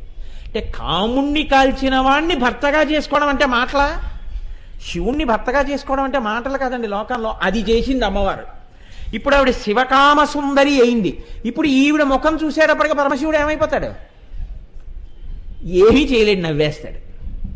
అది వాళ్ళిద్దరి మధ్య ఉన్నటువంటి గొప్ప అనుబంధం ప్రకృతి పురుషుల మధ్య. ఆవిడ ముఖాన్ని చూస్తే మాత్రం ఎంత కోపమో పోతుంది, సంతోషాన్ని పొందేస్తాడు, ఆనందం పొందుతాడు. ఇది భార్యకి ఉండవలసిన లక్షణము. భర్తకి విశ్రాంతి స్థానం ఏది? భార్యయే. ఎంత అలిసిపోయి రానివ్వండి, భార్యని చూసేటప్పటికీ భర్త ప్రసన్నుడైపోవాలి. భార్యని చూసేటప్పటికీ చక్కటి నిద్ర పట్టేయాలి. భర్త ఆరోగ్యం అంతా ఎక్కడుంటుంది అంటే భార్య చేతిలోనే ఉంటుంది. ఎందుకంటే కామేశ్వర ప్రాణనాడి. ఆవిడికి తెలియని బలహీనత ఉండదు, ఆవిడికి తెలియని బలం ఉండదు ఆయన దగ్గర. మీరు బాగా జ్ఞాపకం పెట్టుకోండి. భార్య కన్నా న్యాయమూర్తి లోకంలో ఉండడండి. అందుకే భర్త ఇటువంటి వాడే నాకెన్ని జన్మలెత్తినా రావాలి అని భార్య అన్ననాడు వాడి జన్మ సార్థకత. ఆ మాట రానప్పుడు ఆవిడ మరీ పెంకిదీపోయి అలా అన్నంటే నేనేం చెప్పలేను, కానీ అలా అనిపించుకోవడం పురుషుడి యొక్క పరమధర్మం అయి ఉంటుంది. ఆవిడే న్యాయమూర్తి అయి ఉంటుంది వ్యక్తి జీవితానికి. ఆవిడే. లోకంలో వాళ్ళు ఎన్నైనా పొగడచ్చు, వాళ్ళు పొగిడిన ఒక మాట దగ్గర ఆవిడ ఒక వెకిలి నవ్వు నవ్వింది అనుకోండి, అంటే అంతకన్నా కితాబ్ ఇంకోటి లేదు. He is not fit to receive that certificate. మీకేం తెలుసు, నాకు తెలుసు దాని అర్థం. కాబట్టి అమ్మ బాబోయ్ ఆయన ఎంత భక్తి తత్పరుడండి మహానుభావుడు అన్నారనుకోండి, అందనుకోండి ఆవిడ. అంటే అర్థం ఏంటంటే మీకు అంతే తెలుసు, అసలు ఆయన డొల్లతనం నాకు తెలుసు అని. పరమ భక్తి తత్పరుడండి అన్నారనుకోండి, ఆవిడ మహానుభావుడండి నా అదృష్టం అందనుకోండి, ఇంకంతకన్నా సర్టిఫికేట్ అక్కర్లేదు ఆయన భక్తి తత్పరుడని. చాదస్తం చంపేస్తున్నాడు ఇలాగే అందనుకోండి, అప్పుడు ఆవిడికి అర్థం కాలేదు అని. ఆయన తప్పు కాదు, ఆవిడికి అర్థం కాలేదు అని. ఇది మాటలలో శాస్త్రాలన్నీ వచ్చేస్తాయి. అందుకే ప్రాజ్ఞుడైన వాడు మాటని బట్టే నిర్ణయం చేసేస్తాడు. అందుకే పెద్దల దగ్గర మాట్లాడడం అంటే చాలా జాగ్రత్తగా ఉండు అని చెప్తుంది శాస్త్రం. కనుక ఇప్పుడు మన్మధుడికి చాలా భద్రమైన గృహం ఇది, అమ్మవారి ముఖమే. అందులో కూర్చున్నాడు వెళ్ళి. కూర్చుంటే ఇప్పుడు ఆయనకి కోరిక ఏమిటి? ఇంకోసారి మంగళం రాకూడదు. అమంగళం ఎవరి విషయంలో ఆయనకి బెంగ? వాళ్ళ ఆవిడ గురించి కాదు, తన గురించే. ఎందుకని? చేసే ఉద్యోగం అటువంటిది. రోజూ బాణాలు వెయ్యాలి. ఆ బాణం వేసేటప్పుడు మళ్ళీ ఎక్కడ మూడో కన్ను తెరుస్తాడో అని బెంగ. అందుకని తన ఇంటికి అనుకున్నట్ట, ఎప్పుడూ మా ఇంటికి తోరణం ఉండాలి. ఎప్పుడు మా ఇంటికి తోరణం ఉండాలంటే ఏంటి? మా ఇల్లు శుభంగా ఉంది, మా ఇంట్లో అమంగళం లేదు. అమంగళం లేదు కాబట్టి మా ఇంటికి ఎప్పుడు తోరణం ఉంటుంది. తోరణం ఎక్కడ కడతారండి? తోరణం లోపల గడప కట్టరు, లేకపోతే కింద గడప కట్టరు, పక్క గడపలకి కట్టరు, పైన ఉన్నటువంటి కమ్మికి కడతారు. అందుకే ఆ కమ్మికి ఒక్కదానికే ఇంటి మొత్తం మీద ఒక పేరుంది. ఆ కమ్మిని లక్ష్మీ కమ్మి అని పిలుస్తారు. ఆ కమ్మి పుచ్చిపోయినా, ఆ కమ్మిని కన్నాలు పడిపోయి దాన్ని తొందరగా బాగు చేయించకపోయినా ఇంటి యజమానికి అరిష్టం. అందుకే తోరణం దేనికి అంటే పైన ఉన్న లక్ష్మీ కమ్మికి. ఇంట్లో పెళ్ళవుతోంది, లక్ష్మీ కమ్మికి మంగళతోరణం ఉంటుంది. ఇంట్లో ఉన్నవాడు ఎప్పుడూ సంతోషంగా ఉంటున్నాడు, లక్ష్మీ కమ్మికి ఏదో ఒక అలంకారం ఉంటుంది. అలంకారం లేని లక్ష్మీ కమ్మి ఇంటికి ఉంటే లోపల ఉన్నవాడు సుఖంగా ఉన్నాడని నిర్ణయము కాదు. అందుకే ఇంటి ముందున్న లక్ష్మీ కమ్మికి పూలదండో, తోరణమో, భగవన్మూర్తో, లేకపోతే దాని మీద ఏదో ఒక ఈశ్వర మూర్తో ఏదో ఒకటి ఉండాలి. అంతకన్నా తోరణం ఇంకోటి ఏముంటుంది? కాబట్టి ఇప్పుడు మన్మధుడు ఇల్లు ఇదైతే, అమ్మవారి ముఖమైతే, ఆయన తోరణం కట్టుకున్నట్ట. ఏమిటా తోరణం? అమ్మవారి కనుబొమలే తోరణము. అమ్మవారి కనుబొమలు అమ్మవారి యొక్క ముఖమునందు ఎంత శాశ్వతత్వంతో ఉంటాయో, ఆడదాని కనుబొమలు పరమ మంగళప్రద స్థానములు. పురుషుడివైనా సరే. అందుకే కనుబొమలు తీయడం మహానేరం, గుర్తుపట్టలేరు మీరు మనిషిని అసలు. కాబట్టి ఇప్పుడు అమ్మవారి యొక్క కనుబొమలు మన్మధుడి యొక్క ఇంటికి మంగళతోరణములు. కాబట్టి ఇప్పుడు మళ్ళీ మన్మధుడికి ఇంకా అమంగళం ఉందా? ఇక లేదు. ఎందుకు లేదు? ఆ మంగళతోరణానికి ఉన్న శక్తి. ఇప్పుడు ఈ మంగళతోరణం ఎవరి భయం పోయిందనడానికి గుర్తు? ఎవరి భయం పోయిందండి ఈ మంగళతోరణాలు ఉండడం వల్ల? మన్మధుడి భయం పోయింది. అది మన్మధుడి ఇల్లు, అమ్మవారి యొక్క ముఖం. అందులో ఉన్న కనుబొమలు మంగళతోరణాలు అయితే ఆ మంగళతోరణాల వల్ల మన్మధుడి భయం పోయింది. ఆ మంగళతోరణాలని నువ్వు చూస్తే నీకు భయం పోయింది. కాబట్టి ఇప్పుడు భయాన్ని పోగొట్టడానికి హేతు ఏదైంది అమ్మవారి ముఖంలో, అమ్మవారి శరీరంలో? ఆవిడ కనుబొమలు అయ్యాయి. అందుకే కనుబొమలు మంత్రంలో 5 బీజాక్షరాలుగా మారిపోతాయి. 5 బీజాక్షరాలుగా మారిపోయి ఈ బ్రహ్మాండము సుఖంగా ఉండడానికి ఏ 5 అవసరమో 5 బీజాక్షరాలు ఆ 5ంటిని ఇచ్చేస్తాయి. ఇచ్చేస్తే బ్రహ్మాండం అంతా సుఖంగా ఉంటుంది. ఇంత శక్తి అంతా ఎక్కడికి వెళ్ళి నిలబడిపోయింది? అమ్మవారి యొక్క కనుబొమల యందు నిలబడిపోయింది. ఇది చెప్పడంలో ఎంత గమ్మత్తుగా చెప్పారో చూడండి. వదన స్మరమాంగల్య గృహతోరణ చిల్లికా. స్మరుడి పాలిట మంగళప్రదమైనటువంటి గృహముగా అమ్మవారి ముఖమై ఆమె యొక్క కనుబొమలు ఆ ఇంటి మంగళతోరణములై ఒప్పారుచున్నవి. ఇది వదన స్మరమాంగల్య గృహతోరణ చిల్లిక. ఇప్పుడు ఇందులో ప్రధానమైన లక్షణం స్మరుడి విషయంలో ఒకటి నిరూపణం కావాలి. ఏది? అమ్మవారి ముఖం చూస్తే శంకరుడు నవ్వేస్తాడు. ఇది నిరూపణం అయితే కదండి స్మరుడికి భద్రత ఇంట్లో ఉండడం. ఇది నిరూపణం కానంతసేపు ఆవిడ ముఖం చూసినా సరే, శివుడికి కోపం వచ్చిందా, ఆవిడ ఎదురొచ్చినా ఆయన లెక్క పెట్టడం అన్నారు అనుకోండి, అప్పుడు ఆయన ఉండి ఉపయోగం లేదు, దానికి తోరణాలు కట్టుకునే ఉపయోగం లేదు. అలా ఎక్కడైనా నిరూపించబడి ఉందా? అలా ఎవరైనా చెప్పారా? శంకర భగవత్పాదులు సౌందర్యలహరిలో దీన్ని నిరూపణం చేశారు. మళ్ళీ ఎంత గమ్మత్తుగా చేశారో చూడండి. ఆయన ఒక శ్లోకంలో అరాళైస్త్వాభావ్యా దళికలభస శ్రీభిరలకైః పరీతంతే వక్త్రం పరిహసతి పంకేరుహరుచిం దరస్మేరే యస్మిన్ దశన రుచి కింజల్క రుచిరే సుగంధౌ మాద్యంతి స్మరదహన చక్షుర్మధులిహ. ఆయన అంటున్నారు, అమ్మవారి యొక్క ముఖము పద్మమును పరిహసించిందిట. ఎందుకు పరిహసించాలి పద్మాన్ని అంటే, పద్మానికి అమ్మవారి ముఖానికి రెండు దగ్గర పోలికలు చెప్తారు. అందుకని పద్మముఖి అని పేరు అమ్మవారికి. పద్మము ఒక్కొక్క రేకు రేకుగా విచ్చుకుంటుంది. ఒక పువ్వు ఉందనుకోండి, మొగ్గ ఇలా విచ్చుకుంటుంది. తామర పువ్వు అలా విచ్చుకోదు. ఒక రేకు ముందు, తర్వాత ఒక రేకు, తర్వాత ఒక రేకు, తర్వాత ఒక రేకు, తర్వాత ఒక రేకు, ఇవి మెల్లమెల్లగా మెల్లమెల్లగా అలా విచ్చుకుంటూ దుద్దు కనపడుతుంది. రేకు రేకుగా విచ్చుకుంటుంది. రేకు రేకుగా విచ్చుకునేటటువంటి లక్షణం పద్మానిది. మెల్లమెల్లగా పెదవులు విడివిడేటట్టుగా నవ్వడం అమ్మవారిది. రేకులు విచ్చుకున్న తరువాత ఇలా కొద్దిగా విచ్చుకోగానే కనపడేవి పద్మములోనే ఉన్న కేసరములు.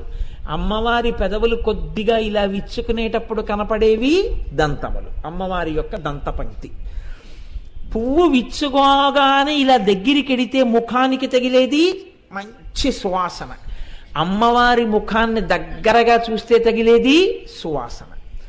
పద్మం దగ్గరికి వెళ్ళి చూస్తే తగిలేది చల్లతనం.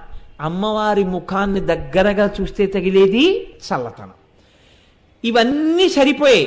కానీ అరాళై స్వాభావ్యా దళికలభస శ్రీభిరలకై, ఎప్పుడూ కూడా ఈ తామర పువ్వు, ఈ పద్మం ఎక్కడుంటుందో ఈ పద్మం మీద ఎగురుతుంటాయి తుమ్మెదలు. ఇవి విచ్చుకునే వరకు అవి ఏం చేస్తాయంటే పద్మం మీదకి రావు, ఇది విచ్చుకునే వరకు దగ్గరకు వస్తాయి. ఇంకా విచ్చుకోలేదు పద్మం, పెటల్ బై పెటల్ అంటారు. అంటే రేకు తర్వాత రేకు విచ్చుకోవాలి. ఈలోగా అవి ఏం చేస్తాయంటే అలా ఎగురుతాయి, ఎగురుతూ తిరుగుతుంటాయి. ఈ పద్మం విచ్చుకోవడం కోసం కిందకి చూస్తూ ఎగురుతాయి. పద్మం విచ్చుకునే వరకు చూస్తూ ఎగిరేటటువంటి నల్ల తుమ్మెదల యొక్క కాంతి ఎలా ఉంటుందో అలా నల్ల తుమ్మెదల కాంతితో ఉన్నటువంటి కాంతిని పరిహసించినట్టుగా ఉండేటటువంటి తుమ్మెదలు అమ్మవారి ముఖం మీద పడినటువంటి అలకలు. అంటే అమ్మవారి యొక్క ముంగురులుట, నల్లని ముంగురులు ఎగురుతున్న నల్లగొండ గండు తుమ్మెదల్లా ఉంటాయిట. మిగిలినవి సరిపోయాయి. ఏది సరిపోదు? పద్మములను ఆవిడ ఎందుకు పరిహసించాలి అంటే, పద్మం సాయంకాలానికి వాడిపోతుంది, కానీ అమ్మవారి ముఖము ఎన్నడూ వాడదు. సరికదా? అన్నిటికన్నా గొప్ప లక్షణం ఏమిటి? స్మరదహన చక్షుర్మధులిహ. ఇది స్మరుడికి భద్రం చేసింది. అందుకే శంకరాచార్యులు వారు లలితా సహస్రంలో ఉన్న నామంలో ఉన్న నామాన్నే ఇక్కడికి తెచ్చారు. స్మరదహన. మన్మధుణ్ణి కాల్చేసిన వాడు ఈయన పరమశివుడు. ఇప్పుడు మన్మధుణ్ణి కాల్చేసిన వాడికి ఆడదాని ముఖంతో పని ఏమిటండి? మన్మధుణ్ణి కాల్చినవాడు ఆడదాని ముఖం చూడవలసిన అవసరం ఏమిటి? కానీట ఎలా చూస్తాడోట తెలుసా? ఇక నల్ల తుమ్మెదల యొక్క బారులు, ఒక తుమ్మెద లోపల పడుకుని తేనె తాగుతుంటే మిగిలిన తుమ్మెదలు ఝంకారం చేస్తూ ఎగురుతే ఎలా ఉంటాయో అలా తన మనస్సు ఆమె ముఖమునందు లగ్నమైపోతే ఆ కంటి నుండి విడుతున్నటువంటి చూపులన్నీ అమ్మవారి ముఖమండలం మీదే తిరుగుతూ ప్రసన్నమూర్తి అయి సంతోషంగా నిలబడతాట. ఇది శివకామ సుందరి అయి ఆవిడ భర్తని పక్కన కూర్చోబెట్టి మనకు అందిస్తుంది పరమశివుణ్ణి దక్షిణామూర్తిగా వెళ్ళిపోకుండా, జ్ఞానంలోకి వెళ్ళిపోకుండా. ఇది అమ్మవారి విజయం. కాబట్టి ఇప్పుడు శంకరుడి యొక్క అనురాగప్రదమైన చూపులనేటటువంటి నల్లగండి తుమ్మెదలు ఎప్పుడూ అమ్మవారి ముఖం చుట్టూ తిరుగుతూనే ఉన్నాయి. ఇలా తిరుగుతూనే ఉన్నాయి కనుక ఆ పద్మము, అమ్మవారి ముఖము, మన్మధుడు వెళ్ళి కూర్చోడానికి, అక్కడ నిలబడ్డానికి యోగ్యమైంది. మళ్ళీ శివుడు కాల్చేస్తాడన్న బెంగలేదు. ఆవిడ ముఖం వంక చూస్తే చాలు ప్రీతి పొందేస్తాడు. రహస్యం తెలిసిందనుకోండి, ఉత్తర క్షణంలో మీకు దాని ప్రయోజనం అందేస్తుంది అంతే. ఇది ఇలా ఎందుకు జరుగుతుంది? మరి మన్మధుడు ఆమె ముఖంలో అంత సంతోషంగా కూర్చుంటే మీ శత్రువుకి ఆవిడ స్థానం ఇవ్వలేదా? అంటే మీ శత్రువుకి స్థానం ఇవ్వలేదు. ఎందుకు ఇవ్వలేదు?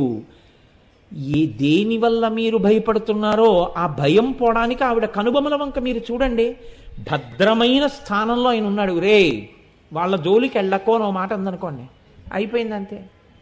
ఇప్పుడు మన్మధుడు మీ మీద ఎందుకు బాణం వేస్తాడు? శివుడు కాల్చక్కర్లేదు, ఆవిడ నోటి మాట చాలు. ఒరేయ్ వాళ్ళ జోలికి వెళ్ళకరా అందనుకోండి, అంతే, మన్మథ బాణాలు ఆగిపోతాయి, కోరికలు తగ్గిపోతాయి. కోరికలు తగ్గిపోయాయి అనుకోండి, భయం తగ్గిపోతుంది. భయం తగ్గిపోయింది అనుకోండి, నిర్భయస్థితి వస్తుంది. నిర్భయస్థితి ఎందు ఆత్మదర్శనం. దీనికి ప్రాతిపదిక ఎక్కడి నుంచి వస్తుంది? ఆవిడ కనుబొమల దర్శనంలోంచే వస్తుంది. అయితే కనుబొమలే ఎందుకు కావాలి? ముఖం అమర్చు కదా. ముఖంలో ఎక్కడ చూసినా ఈ నిర్భయత్వం రావచ్చు కదండి, కనుబొమల్లోంచే ఎందుకు వస్తుంది అంటే దీనికి సమాధానం శంకర భగవత్పాదులే చెప్పారు. ఆయన అన్నారు, భ్రువౌ భుగ్నే కించిత్ భువన భయ భంగ వ్యసనిని తదీయే నేత్రాభ్యాం మధుకర రుచిభ్యాం ధృతగుణం ధనుర్మన్యే సవ్యేతర కర గృహీతం రతిపతేః ప్రకోష్ఠే ముస్తాచగయతి నిగూఢాంతరముమే అన్నారు. ఉమే అని పిలిచారు. ఉమా అన్నారు. ఉమా అంటే భయమును పోగొట్టుదానా అని అర్థం. అమ్మవారి కనుబొమలు ఎవరు చూశారో వాళ్ళకి భయం ఉండదు. భయం ఉండదు అంటే మన్మథ బాణములు అనవసరంగా మీద పడకుండా అమ్మవారి పాదములు పట్టి జీవితాన్ని చక్కగా దిద్దుకోగలిగినటువంటి శక్తి వాడి యందే ప్రచోదనమై వాడి యందు ఉంటుంది. ఇది ఎలా ఉంటుంది అంటే శంకరులు అన్నారు, అమ్మవారి కనుబొమలు ఇలా ఉండవు అన్నారు. ఎలా ఉంటాయి అంటేట కొద్దిగా అలా ఉంటాయి. అంటే ఈ కనుబొమలు రెండు ఇలా ముడిపడతాయిట.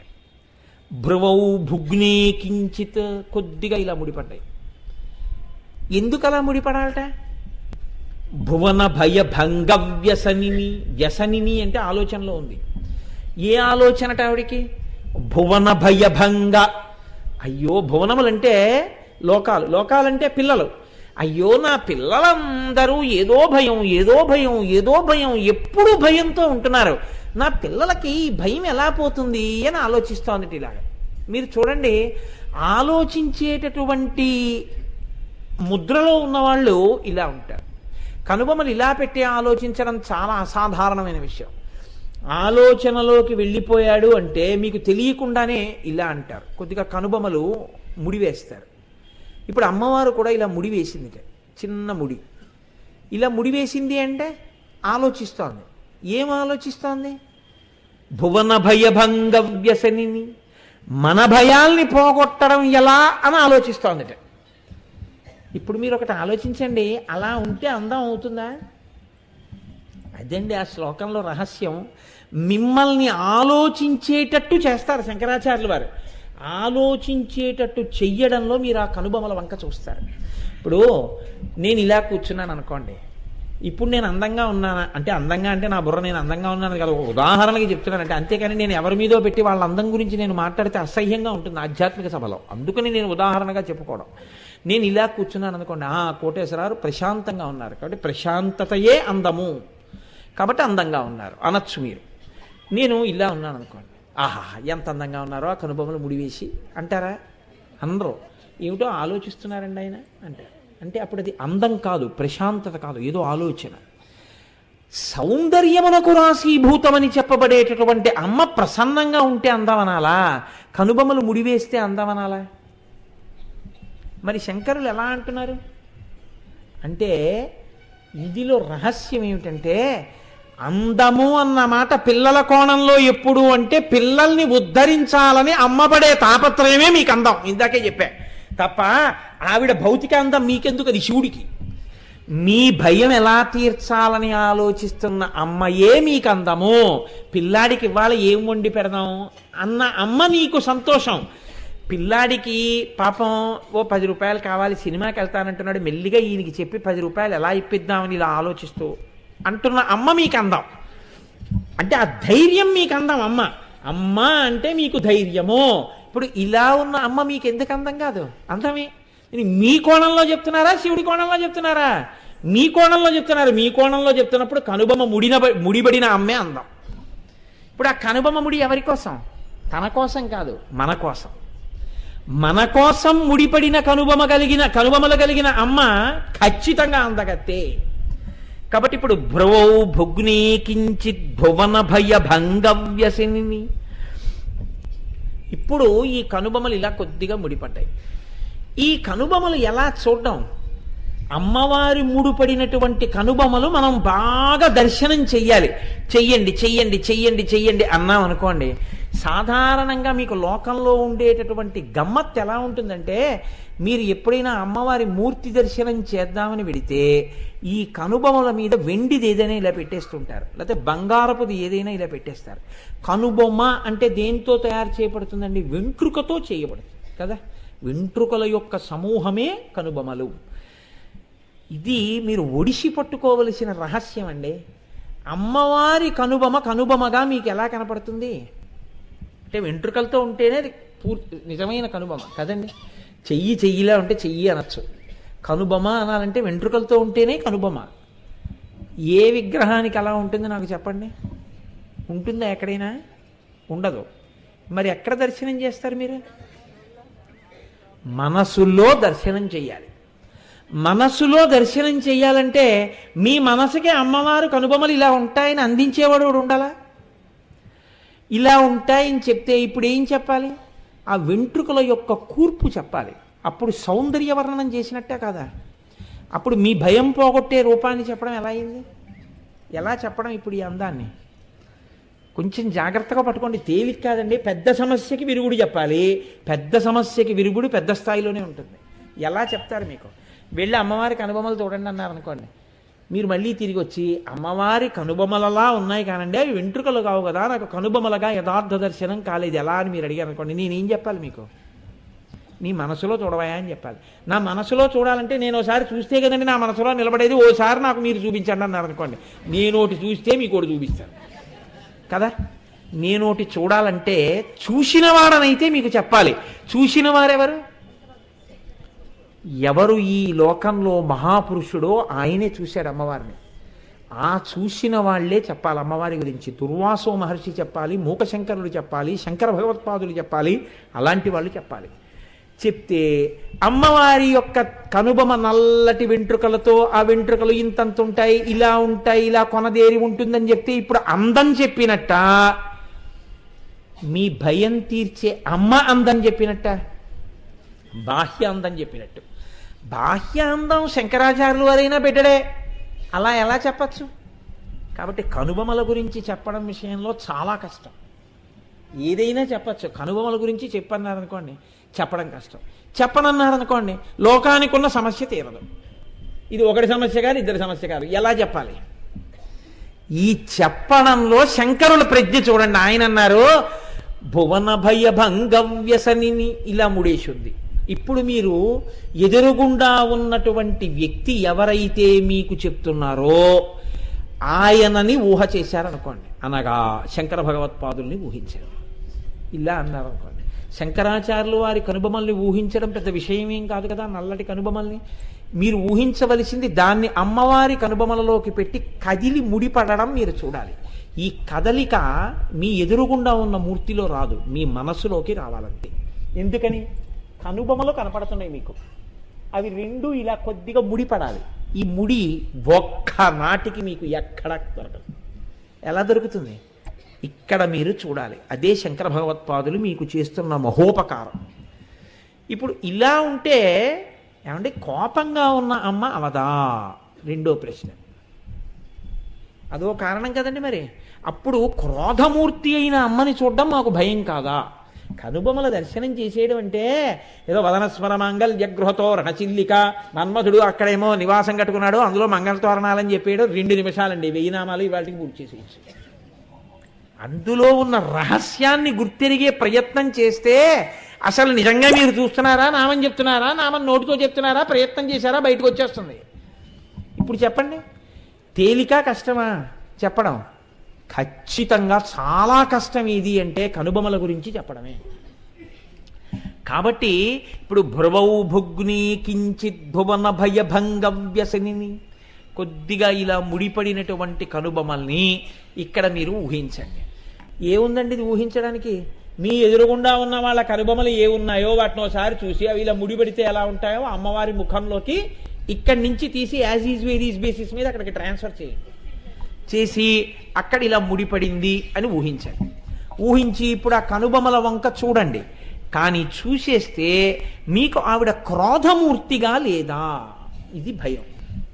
అప్పుడు ఏమండి నేను ఆవిడ క్రోధంతో ఉన్న మూర్తిని ఉపాసన చేసినటువంటి ఇబ్బందులు నాకు వచ్చేవా? వెంటనే శంకరాచార్యులు వారు మీకు ఒక అభయం ఇస్తున్నారు. ఆవిడ ఇలా ఆలోచిస్తున్నది మీ భయాలు ఎలా తీయాలని, కానీ మీకు కొత్తగా భయాలు ఎలా పెట్టాలని కాదు. కాబట్టి నీకెందుకు భయం ఇలా ముడిపడిన మూర్తిని దర్శనం చేయడానికి? దర్జాగా చెయ్యి. కాబట్టి భ్రువౌ భుగ్నే కించిత్ భువన భయ భంగ వ్యసనిని. ఎంత గొప్ప మాటలు వేస్తారండి శంకరాచార్యుల వారు. ఎంత ఆలోచిస్తే ఆ శ్లోకం వస్తోందో చూడండి ఆయన హృదయంలోంచి. తదీయే నేత్రాభ్యాం మధుకర రుచిభ్యాం ధృతగుణం. ఇప్పుడు శంకర భగవత్పాదులు సృష్టిలో ఎవ్వరూ చెయ్యనటువంటి ఊహ ఒకటి చేసి ఆయన చాలా ఇబ్బందిలోకి ఎడుతున్నారు. శ్లోకంలో మన్ని చాలా ఇబ్బందిలోకి నెట్టేస్తున్నారు. నేను ఈ మాట ఎందుకు అంటున్నానో తెలుసా అండి? మనం బాగా పట్టుకోవాలని ఆయన ప్రయత్నం, మనం బాగా పట్టుకోవాలని చేసే ప్రయత్నంలో ఆయన కూడా అసాధారణమైన రీతిలో ఈ శ్లోకాన్ని ఇస్తున్నారు. మనకి కూడా అసాధారణ రీతిలో అమ్మవారి కనుబొమల మీద నిలబడగలిగితేనే మీకు ఈ శ్లోకం అందుతుంది. ఈ శ్లోకం అందుకోవడానికి మీరు చేసే సమస్త ప్రయత్నము ధ్యానమే. ఉత్తర క్షణం ఏమైపోతుందో తెలుసా అండి? మీరు ఈ శ్లోకాన్ని అందుకుందాం బాగా తెలుసుకుందాం పట్టుకుందామని మీరు ప్రయత్నం చేశారనుకోండి, ఇది మీరు పట్టుకోగలిగితే ఉత్తర క్షణంలో మీకు లోపల కనుబొమలు కనిపించినటువంటి మరుక్షణంలో ఇప్పుడే ఇక్కడే మీరు జీవితంలో పెద్ద గట్టి ఎక్కేశారు. ఎలా అంటే లోకంలో కవులందరూ అన్నారు ఏ కనుబొమకి ఆ కనుబొమని ధనస్సుతో పోల్చారు. కాబట్టి గొడవ లేదు వాళ్ళకి. అంటే చాపము అంటారు. ఉదాహరణకి ఈ కనుబొమ ఉందనుకోండి, అదొక విల్లు, అది ఒక ధనస్సు, ఇప్పుడు ఇబ్బంది లేదు. ఇది ఒక విల్లు, ఇబ్బంది లేదు. రెండు విల్లులు అన్నారు. రెండు ధనస్సుల్లా ఉంటాయి అని పోల్చారు, రెండు తీగలలా ఉంటాయి అని పోల్చారు. కాబట్టి మిగిలిన కవులకు ఇబ్బంది లేదు. శంకరాచార్యులు వారు ఏమన్నారంటే ధనుర్మన్యే అన్నారు. నేను ఒక్క ధనస్సులా భావిస్తున్నాను. మన్యే అంటే ఊహించుచున్నాను. ఇప్పుడు మీరు కూడా ఊహించండి ఎక్కడొస్తోంది సమస్య. ఇప్పుడు రెండు కనుబొమలు కలిపి ఒక్క ధనస్సుగా మీరు ఊహ చెయ్యాలి. రెండు కనుబొమలు కలిపి ఒక్క ధనస్సుగా ఊహించడానికి మీకేమిటి బెంగ? ఇప్పుడు ఇలా అలాగే కదండి ఉంటుంది ధనస్సు. ఇలా ఉండి మధ్యలో ఇలా ఉండి ఇలా ఉంటుంది, అలా సరిపోయింది కదా. ఇలా ఉండి మధ్యలో ఇలా ఉండి ఇలా ఉంది. ఏమిటి భయం మీకు? రెండు కనుబొమలు కలిపి ఒక ధనస్సు అయింది కదా. మరి అలా ఊహించడానికి ఏమైనా ఇబ్బందా? ఊహించగలరా? ఏమైనా ఇబ్బంది ఉందా? ఏమైనా ఉందా అమ్మా? గోపి గారు ఎక్కడున్నారు సభలో? ఇలా రండి గోపి గారు, లేచి రండి ఇలా ఒకసారి. ఎవడు వద్దంటాడో వాడే దొరుకుతాడు నాకు. ఇలా రండి, ఇలా రండి, ఎదురికి రండి. ఇప్పుడు ఇది ధనస్సు అనుకోండి, చెప్తున్నాను, ఇది ధనస్సు అనుకోండి స్వామి. ఇది ధనస్సు అయితే ధనస్సు పూర్తిగా ఉంటుంది కదా. మధ్యలో ఎక్కడ ధనస్సు లేకుండా ఉండడం అన్నది ఉండదు కదా. ఓ ముక్క లేకుండా ఉంటుందా? ఉండదు కదా. ఇప్పుడు అమ్మవారి యొక్క కనుబొమలు రెండూ కలిపి ధనస్సుగా చూడడంలో ఇబ్బంది ఎక్కడుంది? చూసారా, నేనేం సామాన్యుణ్ణి పిలవను, మహామేధావిని పిలిచాను. ఇప్పుడు ఈ రెండు కనుబొమలను ధనస్సుగా ఊహించడంలో వెళ్ళిపోతున్నారే. సరే, ఇప్పుడు ఈ రెండు కనుబొమలను కలిపి ధనస్సుగా ఊహించడంలో ఇబ్బంది ఎక్కడుంది అంటే, ఈ రెండు కనుబొమలు కలిసి లేవు, మధ్యలో విడిపోయింది, బొట్టు పెట్టుకునే స్థానం ఉంది కదండి. కాబట్టి అది ఒక ధనస్సు ఎలా అవుతుంది? అవదు. ఒక ధనస్సు కానప్పుడు అది మధ్యలో కానీ ఎడు ఉండిపోయింది అనుకోండి, ధనస్సు ముక్క లేదు మధ్యలో, అప్పుడు ఆ ధనస్సు ఎందుకైనా పనికొస్తుందా? అది భంగమైపోయిన ధనస్సు, శివధనుర్భంగంలాగా. అలా పోల్చచ్చా? విరిగిపోయిన ధనస్సుతో, మధ్యలో ఊడిపోయిన ధనస్సుతో అమ్మవారి కనుబొమల్ని పోల్చచ్చా? శంకర భగవత్పాదులంతటి మహాప్రజ్ఞాశాలి ఎలా వేశారు ఈ మాట? అమ్మా ధనుర్మన్యే రెండు కలిపి ఒక ధనస్సు అని ఎలా అన్నారు శంకరాచార్యులు వారు. అంటే శంకరాచార్యులు వారు తప్పు చేశారని నేను అంటున్నాను అనుకోకండి, నేను అంతటి పాపిష్టివాణ్ణి కాను. ఆ కోణంలో మిమ్మల్ని తీసుకెళ్లే ప్రయత్నం చేస్తున్నాను నేను. ఇప్పుడు ధనుర్మన్యే అయితే సాధారణంగా ఏమంటామంటే, అంత అల్లరి ఎందుకంటే దానికి రెండు కనుబొమలు కలిసిపోయి ఉన్నాయి, వెంట్రుకలు ఇక్కడ కూడా పెరిగాయి, ఒక ధనస్సు అయిపోయిందిగా. కానీ సాముద్రిక శాస్త్రంలో ఆడదానికి రెండు కనుబొమల మధ్యలో వెంట్రుకలు పెరిగిపోయి ఉంటే ఆమెను ఉత్తమ జాతి స్త్రీగా పరిగణింపరు సాముద్రికంలో. అంతవరకే, నేను నడువుడి గురించి మాట్లాడటం లేదు, సాముద్రిక లక్షణంలో చెప్తున్నాను. అప్పుడు అమ్మవారు మహాపతివ్రత, గొప్ప సాముద్రిక లక్షణములు కలిగినటువంటి తల్లి. ఇప్పుడు అక్కడ వెంట్రుకలు పెరిగి ఉన్నాయి అన్నారనుకోండి, అప్పుడు మీరు ఆవిడ్ని అపచారం చేసినట్టు అవుతుంది. కాబట్టి కలిసి ఉంది, రెండు కనుబొమలు కలిసి ఉన్నాయి అని మీరు చెప్పకూడదు. చెప్పకపోతే రెండు కనుబొమలు విడివడే ఉన్నాయి అని మీరు చెప్పాలి. రెండు కనుబొమలు విడివడే ఉన్నాయి అని మీరంటే ఎలా రెండు కనుబొమలు కలిసి ఒక ధనస్సు అవుతాయి? ఒక సమస్య అండి, అలా పక్కన పెట్టి ఉంచండి, ఒక సమస్య. ఇప్పుడు సమస్య ఎక్కడుందో భయం అక్కడుంది, ఎలా ఇది పూర్తవుతుంది అని భయం పోగొట్టడానికి కొత్త భయాన్ని సృష్టించారు శంకరాచార్యులు వారు. రెండు, ధనస్సుకి పూర్తి ఎప్పుడవుతుంది? వింటినారి కూడా ఉంటేనే. వింటినారి లేని ధనస్సు అండి, అప్పుడు అది ఎందుకు పనికొస్తుంది? దూడల్ని గాయడానికి కర్రగా పనికొస్తుంది, బాణం వేయడానికి ధనస్సు అవ్వదు. ధనుర్మన్యే అది ధనస్సు అంటే దానికి వింటినారి ఉండాలి. వింటినారేమిటి శంకరాచార్య స్వామి గారు మరి అంటే, శంకరులు అంటున్నారు తదీయే నేత్రాభ్యాం మధుకర రుచిభ్యాం ధృతగుణం. అమ్మవారి యొక్క కంటి చూపులున్నాయే, ఈ కంటి చూపు ఇలా నిలబడి ఉండదు అని ఇలా ఇలా దృశాద్రాఘీయస్యాదరదలిత నీలోత్పల రుచ ఇలా ఇలా తిరుగుతుంటాయి కళ్ళు ఇక్కడి నుంచి ఇక్కడికి. ఎందుకని? పిల్లల్ని అలా చూసుకుంటూ ఉంటుంది ఆవిడ, ఎప్పుడు ఇలా చూసుకుంటూ ఉంటుంది. కాబట్టి ఈ నల్లగుడ్లు ఇలా ఇలా తిరుగుతున్నప్పుడు వచ్చిన ఈ చూపులే వింటినారి. ఇప్పుడు ఈ రెండు కనుగుడ్లు ఈ ముక్కు మీదకి వచ్చేసాయనుకోండి, చూపులు అసహ్యకరమైన చూపు. కాబట్టి ఎక్కడి వరకు తిరుగుతాయి? ముక్కు వరకే తిరుగుతాయి. ఇలాగా ఇటు తిప్పినా ఈ కన్ను ఇక్కడ వరకే, ఇటు తిప్పినా ఇక్కడ వరకే. అప్పుడు వింటినారికి కూడా మధ్యలో ముక్కడ్డు. వింటినారి పూర్తిగా ఉందా? లేదు. ధనస్సు పూర్తిగా ఉందా? లేదు. ఇప్పుడు ఎలా ధనస్సు అయింది? ధనస్సు కాని దాన్ని రెండు కనుబొమలు కలిపి ఒక ధనస్సుగా ఊహించు అని శంకరాచార్యుల వారు ఎలా చెప్పారు? ఇది ఎలా కుదురుతుంది అంటే, ఇప్పుడు మీరేం చెయ్యాలి? ఓ పుస్తకం, ఆ సౌందర్యలహరి పుస్తకాన్ని పక్కన పెట్టి అమ్మవారి మూర్తి ఒకటి ఇక్కడ పెట్టుకుని ఈ కనుబొమల వంక బాగా చూసి, ఈ శ్లోకం వంక బాగా చూసి, ఇక్కడ చెయ్యెట్టి అక్కడ ఇలా బొట్టు మీద చెయ్యి పెట్టి ఇలా ఎలా ఉంటుంది? ఇక్కడ మధ్యలో ఖాళీ, చూపులకి గుడ్డి ఇక్కడ వరకే తిరుగుతుంది. కాబట్టి ఆ శ్లోకాన్ని మీరు లోపల అన్వయం చెయ్యాలంటే, నేను మీకు నిజం చెప్తున్నానంటే, మీరు బాగా అనుభవించాలంటే అద్దం ఒకటి పెట్టుకుని మీ కళ్ళు కూడా మీరు తిప్పుకోవాలి. ఎందుకని? తదీయే నేత్రాభ్యాం మధుకర రుచిభ్యాం ధృతగుణం. ఇక్కడి వరకు వెడితే ఈ కన్ను ఇక్కడ వరకే వస్తుంది, దాటి చూపు వెళ్ళదు. ఇటు తిరిగితే ఈ కన్ను ఇక్కడ వరకే వస్తుంది. పోనీ దృశాద్రాఘీయస్య అన్న ఇలా వస్తున్నప్పుడు రెండు కళ్ళు కలిపి మధ్యలోకి చూడాలి తప్ప ఈ చూపు ఇక్కడ దాటదు, ఈ చూపు ఇక్కడ దాటదు, మధ్యలో ముక్కడ్డు ఉంది. వింటినారి ఎలా ఉంటుంది? వింటినారి లేదు. మరి ఇది ధనస్సుగా చూద్దామంటే మధ్యలో ఖాళీ, వింటినారి చూద్దామంటే మధ్యలో ఖాళీ. ఇప్పుడు తెగిపోయిన వింటినారి, పూర్తిగా లేని ధనస్సు కదండి అది, రెండు కనుబొమలు కలిపితే.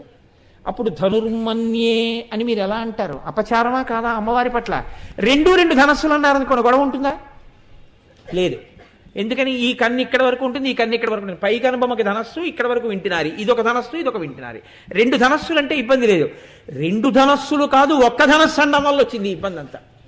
మరి ఎలా దీనికి పరిష్కారం అంటే, శంకరాచార్యులు వారు అన్నారు, నేను చెప్తాను, నీకు ఎంతకంత కంగారు అన్నారు.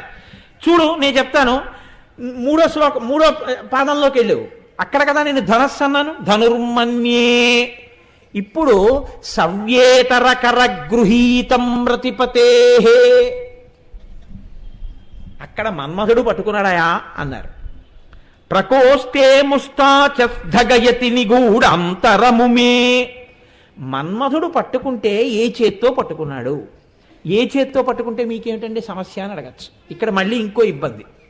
సవ్యేతరకరం, సవ్యము కాని చేత్తో పట్టుకున్నాడు అంటే సవ్యం అంటే కుడా ఎడమా ఏమ్మా?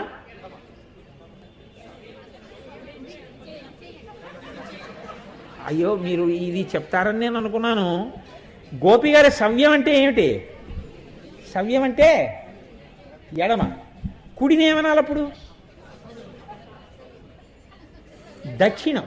దక్షిణ హస్తం అంటే కుడి చెయ్యి, సవ్యహస్తం అంటే ఎడం చెయ్యి. బాగుంది, ఎడమ చెయ్యి సవ్యం అంటున్నారు. మీకు ఎవరైనా ఎడం చేత్తో ఇచ్చారనుకోండి, సవ్యంగా ఇయ్యి అంటే ఏ చేత్తో ఇవ్వాలి? అప్పుడు మరి సవ్యం కుడి కాదా? అవునా కాదా చెప్పండి. అవునా? అప్పుడు కుడే ఎడమ సవ్యం అంటే మీరు కుడి అన్నారనుకోండి ఎడమ అవుతుంది సవ్యేతరం, ఎడమన్నారనుకోండి సవ్యేతరం సవ్యంగా అంది కుడి అవుతుంది. ఇప్పుడు ఎడం చేత్తో పట్టుకున్నాడా కుడి చేత్తో పట్టుకున్నాడా? చెప్పారా శంకరాచార్యులు వారు? ఇప్పుడు వామం అన్నారనుకోండి, వామహస్తం అన్నారనుకోండి, ఎడమ చెయ్యి చెప్పేయచ్చు. సవ్యేతర అన్నారు, సవ్యము కానిదన్నారు. సవ్యము అంటే సంస్కృతంలో కుడి ఎడమ కూడా. ప్రదక్షిణానికి వెళ్ళి సవ్య ప్రదక్షిణం చేయండి అన్నారు అనుకోండి, ఎడం పక్క పెడతారు.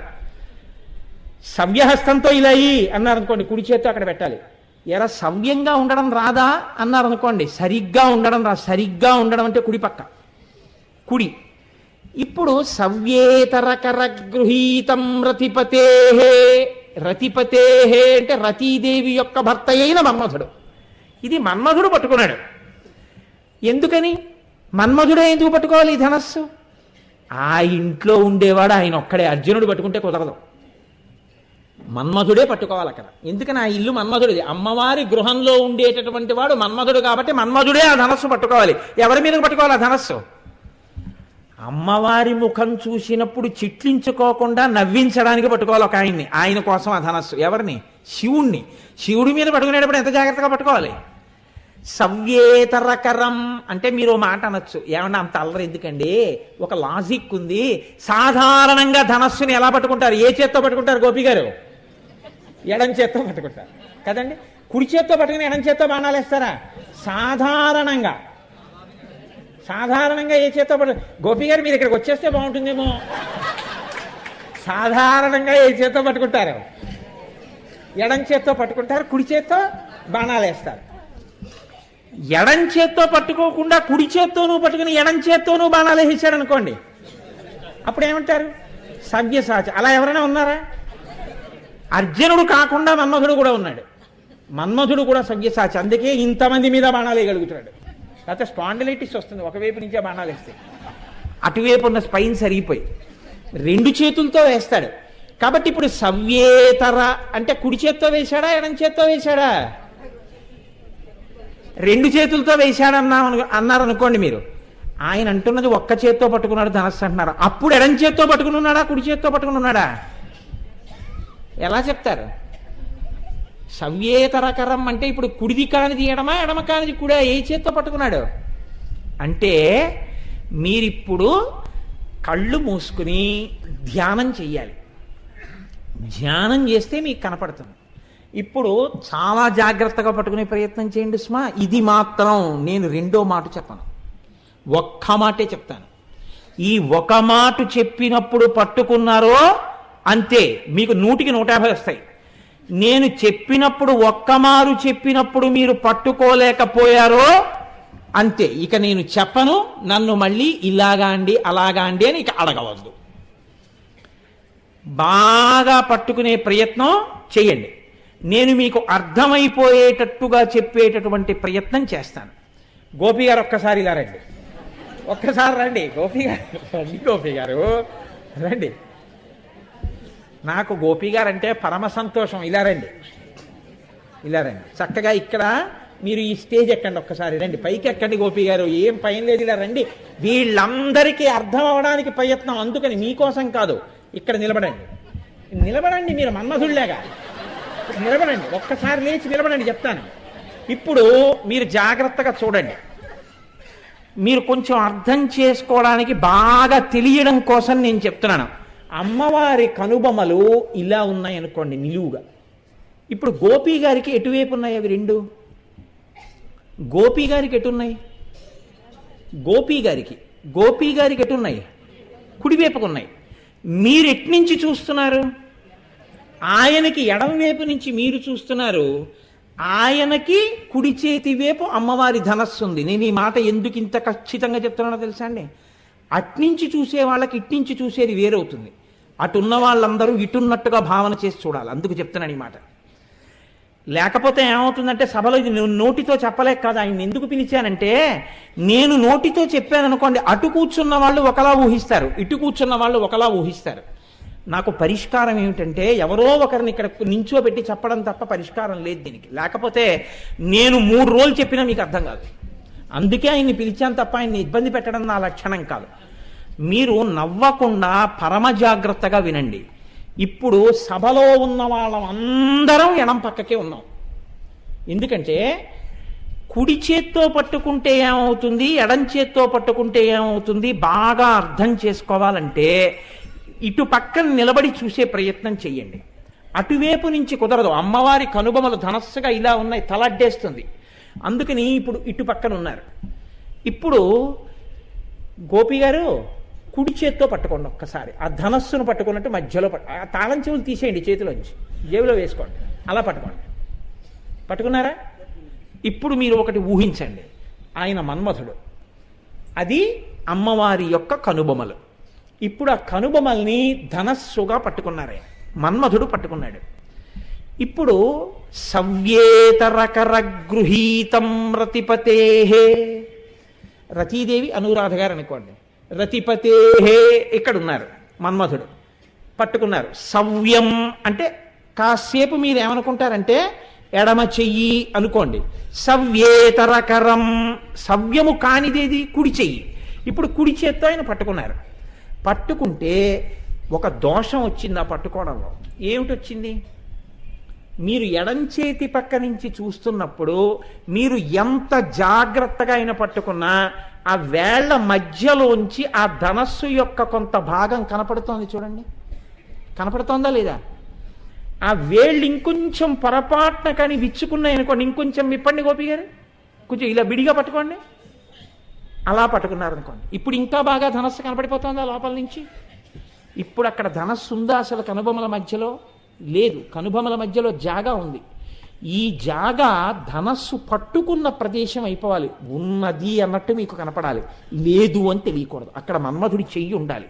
చెయ్యి ఉండాలంటే ఏ చేత్తో పట్టుకుంటే మీకు తెలియదు ఉందో లేదో. ఈ చెయ్యి తీసి ఈ చేత్తో పట్టుకోండి. ఇప్పుడు ఆయన మణికట్టు కనపడుతోంది తప్ప అసలు ఆ లోపల ఉందో లేదో మీకు తెలుస్తోందా? ధనస్సు ఉంది కాబట్టే పట్టుకున్నారు. శంకరాచార్యులు వారు అన్నారు, అక్కడ లేదని ఎవరు చెప్పారో అక్కడ మన్మధుడి మణికట్టు ఉంది అందుకే కనపడలేదు అన్నారు. అలా అయితే మన్మధుడి మణికట్టు మాకెందుకు కనపడదంటారేమో. మన్మధుడికి శరీరం లేదు కాబట్టి ఆ మణికట్టు నీకు కనపడక 2 కనుబల మధ్య ఖాళీలా కనపడింది. ఇప్పుడు ఆగండి ఆగండి ఆగండి, ఇంకా ఉంది, ఆగండి. అమ్మ అంత తొందరగా వెళ్ళిపోతే ఎలా? మీరు ఒక్క పావు గంటకి గోపి గారు మీరు అలా అంటే నెత్తికెత్తుకుని ఇన్నేసి రోజులు కూర్చుంటున్నానే, ఎంత కష్టం చూడండి. వెరీ గుడ్ వెరీ గుడ్, అలా ఉండండి. సవ్యేతరకర గృహీతం రతిపతే. ఇప్పుడు ఎడం చేత్తో పట్టుకున్నాడా మన్మధుడు, కుడి చేత్తో పట్టుకున్నాడా? ఎడం చేత్తో. ఎందుకని? ఎడం చేత్తో పట్టుకుంటేనే ధనస్సు యొక్క మధ్యలో ఉన్న ఖాళీ కనపడదు, ఇది కప్పేస్తుంది. అప్పుడు లోపల ఉండిపోయింది ధనస్సు, అంతే. ఖాళీగా ఉందని మీకు తెలియదు, ఖాళీగా ఉందనరు, అందులో ఉండిపోయింది అంటారంతే. అది తప్ప ఖాళీగా ఉందన్న మాట మీ నోటి వెంట రావడానికి అవకాశం లేదు. ఇప్పుడు అందులో ఉండిపోయింది. ఇప్పుడు మళ్ళీ పట్టుకోండి ఎడం చేత్తో. ఇప్పుడు వింటినారేమైంది? ఆ ధనస్సుకి వింటినారు ఎటు ఉంటుంది? ఇప్పుడు వింటినారి లాగా తీసినట్టు తీయండి కుడి చేత్తో ఒకసారి. తీస్తుంటే ఈ ఎక్కడ ఆయన పట్టుకున్నారో వింటినారి కూడా మీకు లేనిది కనపడదుగా, ఈ చెయ్యి అడ్డేస్తోందిగా. కాబట్టి ఇప్పుడు ఈ ముక్కు దగ్గర వింటినారి లేదని మీరు ఎలా అనగలరా? చెయ్యి అడ్డుతోంది కాబట్టి మీకు కనపట్టలేదు తప్ప చూపుల చేత వింటినారి కూడా ఉంది వెనకాల. ఇప్పుడు అమ్మవారి కనుబొమలు ఒక్క ధనస్సు అయిపోయాయా అయిపోలేదా? ఎప్పుడైపోయాయి? ఇప్పుడు కూర్చోండి గోపి గారు. గోపి గారు ఒక్కసారి ఇలా రండి. మీరు ఇవాళ అందరికీ అర్థమయ్యేటట్టుగా ఎంత బాగా చేసినందుకు నేను వేసుకున్న అమ్మవారి ప్రసాదంగా మీకు చక్కగా కూర్చోండి. కాబట్టి మీరు అలా నించోబట్టి అందరికి అర్థమైంది. గోపి గారు తీసుకెళ్ళండి, చక్కగా కూర్చోండి. సవ్యేతరకర గృహీతం రతిపతే. ఇప్పుడు కుడి చేత్తో పట్టుకున్నాడా ఎడం చేత్తో పట్టుకున్నాడా మన్మధుడు అని అడిగాను అనుకోండి, ఎలా పట్టుకుంటాడు? ఎడం చేత్తో పట్టుకున్నాడు. కానీ నేను మీకు చెప్పేశాను కాబట్టి ఇంత తేలిగ్గా మీకు ఉంది. కానీ ఇది అర్థం చేసుకోవాలంటే ఈ శ్లోకాన్ని అమ్మవారి కనుబొమల మధ్య భాగాన్ని మన్మధుడు ఏ చేత్తో పట్టుకున్నాడు అన్నది ఇక్కడ ధ్యానంలో మీరు చూడాలంటే కుడి చేత్తో పట్టుకుంటే ఏమి ఇబ్బంది, ఎడం చేత్తో పట్టుకుంటే ఏమి ఇబ్బంది, అట్నుంచి పట్టుకుంటే ఏమి ఇబ్బంది, ఇట్నుంచి పట్టుకుంటే ఏమి ఇబ్బంది, ఇన్నిటిని మీరు చూడాలంటే మీరు లోపల ఎంత ధ్యానమో చేస్తే సవ్యేతరకర గృహీతం రతిపతే, ఏ చేత్తో పట్టుకున్నాడు అన్నది మీకప్పుడు అర్థమవుతుంది. ఇప్పుడు మీరు ఆలోచించండి, అమ్మవారి కనుబొమలు చమత్కారంగా మీకు తెలియకుండానే ఇది కనుబొమలు కాదు ధనస్సు అన్న భావనతో మీరు అందులో చొప్పించి మన్మధుడి చేతితో సహా చూసేశారా? అది చూసేయడం వల్ల ఏమైందో తెలుసా అండి? నేను పరమ సత్యం చెప్తున్నాను. మీకు భయంకరమైన భయం కల్పించగలిగినటువంటి పెద్ద పాపరాశి ధ్వంసం అయిపోయింది ఆ క్షణంలో. ఇది ఆ నామం యొక్క ప్రయోజనం. వదనస్మరమాంగల్య గృహతోరణచిల్లిక అని ఎందుకన్నారంటే ఆయన భయాన్ని ఎలా తీర్చిందో అలా మీ అందరి భయాల్ని కూడా తీర్చగలిగినటువంటి అమ్మ. ఇది చెప్పడం కోసమని ఆ తల్లి రెండు కనుబొమలు ఒక ధనస్సు చెయ్యి అని శంకరాచార్యుల వారు ఇంత గొప్ప స్థితిని మనకి అందించారు. కాబట్టి చూడండి, అంత గొప్ప స్థితిని, ఇంతమంది భయాన్ని తీయడానికి ఆవిడికి అధికారం ఎంత గొప్పది. ఇప్పుడు ఇంకో ప్రశ్న వస్తుంది కదండి, ఏమంటే ఆవిడ అంత తేలిగ్గా తీసేస్తానంటే, కనుబొమలు చూసినంత మాత్రం చేత భయం తీసేస్తానంటే అంత శక్తి ఆవిడలో ఎలా వచ్చింది అంటే ఆ కనుబొమల కదలికలకి అన్ని వ్యాపారాలు జరుగుతాయన్నారు శంకరాచార్యులు. ఇప్పుడు నోటితో చెప్తే చేశారనుకోండి ఒక స్థాయి, నోటితో చెప్తే వింటలేదని కాగితం మీద పెట్టారనుకోండి ఒక స్థాయి, కాగితం మీద పెట్టినా వింటలేదని బలవంతంగా చేయించారనుకోండి ఒక స్థాయి, ఏమీ చెప్పకుండా అనేటప్పటికి జరిగిందనుకోండి ఆయన అధికారం వేరు కదండి. ఆయన అసలు మాట్లాడరండి అంటారంతే, పనులు అయిపోతాయి. కనుబొమ్మలతో చేయిస్తాడండి, కనుసైగతో పనులు జరుగుతాయి. ఆయన శక్తి అది, అలా నడిపిస్తాడు రథాన్ని అంటారు. కనుబొమ్మ కదలిక చేత చేయించడం, ఆజ్ఞాపించడం ముఖంలో ఒక్క కనుబొమ్మకే చెల్లు, ఇంకే దేనికి ఉండదు ఆ శాసకత్వం. మీరు చాలా జాగ్రత్తగా చూడండి. నేను నా పెదవితో మిమ్మల్ని కూర్చోమ్మని కానీ, ఏమిటి సంగతి అని కానీ, నా పెదవితో కానీ, ముక్కుతో కానీ, కంటితో కానీ నేను అనలేను. ఏమిటి ఆ పిచ్చి పిచ్చి వేషాలు అనవలసి వచ్చింది అనుకోండి సభలో, ఇలా చూసి అన్నామనుకోండి సత్యవాణి గారిని, అంటే ఏమిటి ఆ పిచ్చి పిచ్చి వేషాలు అంటే, అమ్మ మీరేం చేశారని కాదు సుమా, అమ్మ మీరైతే ఏమిటంటే నా కూతురు లాంటి వారు, స్వతంత్రంగా అనొచ్చు, అందుకని అన్నాను అనుకోండి. ఏమిటది, వెంటనే ఏదో పొరపాటు జరుగుతోందనమాట అని ఆవిడ అప్పటిదాకా ఏ సెల్తోనో ఆడుకుంటున్న ఆవిడ జాగ్రత్తగా సెల్ పక్కన పెట్టేసి బుద్ధిగా కూర్చుంటాడు. అంటే ఇప్పుడు నేను ముఖంలో దేనితో అలా కదిపితే శాసించగలిగాను అవతల వారిని, కనుబొమ్మతో చేయగలిగాను. ఇది ఒక్క కనుబొమ్మ యొక్క కదలిక చేత నియంత్రించగలను నేను, అవతల వారి యొక్క నడువడిని శాసించగలను. ఎంత స్థాయిలో శాసించగలను? నా యందు వినయం ఉంటే అవతల వారు నా కనుబొమ్మ కదలిక వింటారు. నేను అన్నాను అనుకోండి, ఆవిడ సెల్ ఇలా చూపించి అందనుకోండి, అప్పుడు నా బతుకేమైనట్టు మీరు ఆలోచించండి. నేను ఇది పట్టుకుంటే నీకేమైనట్టు అని అడిగింది అనుకోండి, అప్పుడు నేనేమైనట్టు? ఆ కనుబొమ్మ కదలికకి నేను పాడైపోయినట్టు కదండి.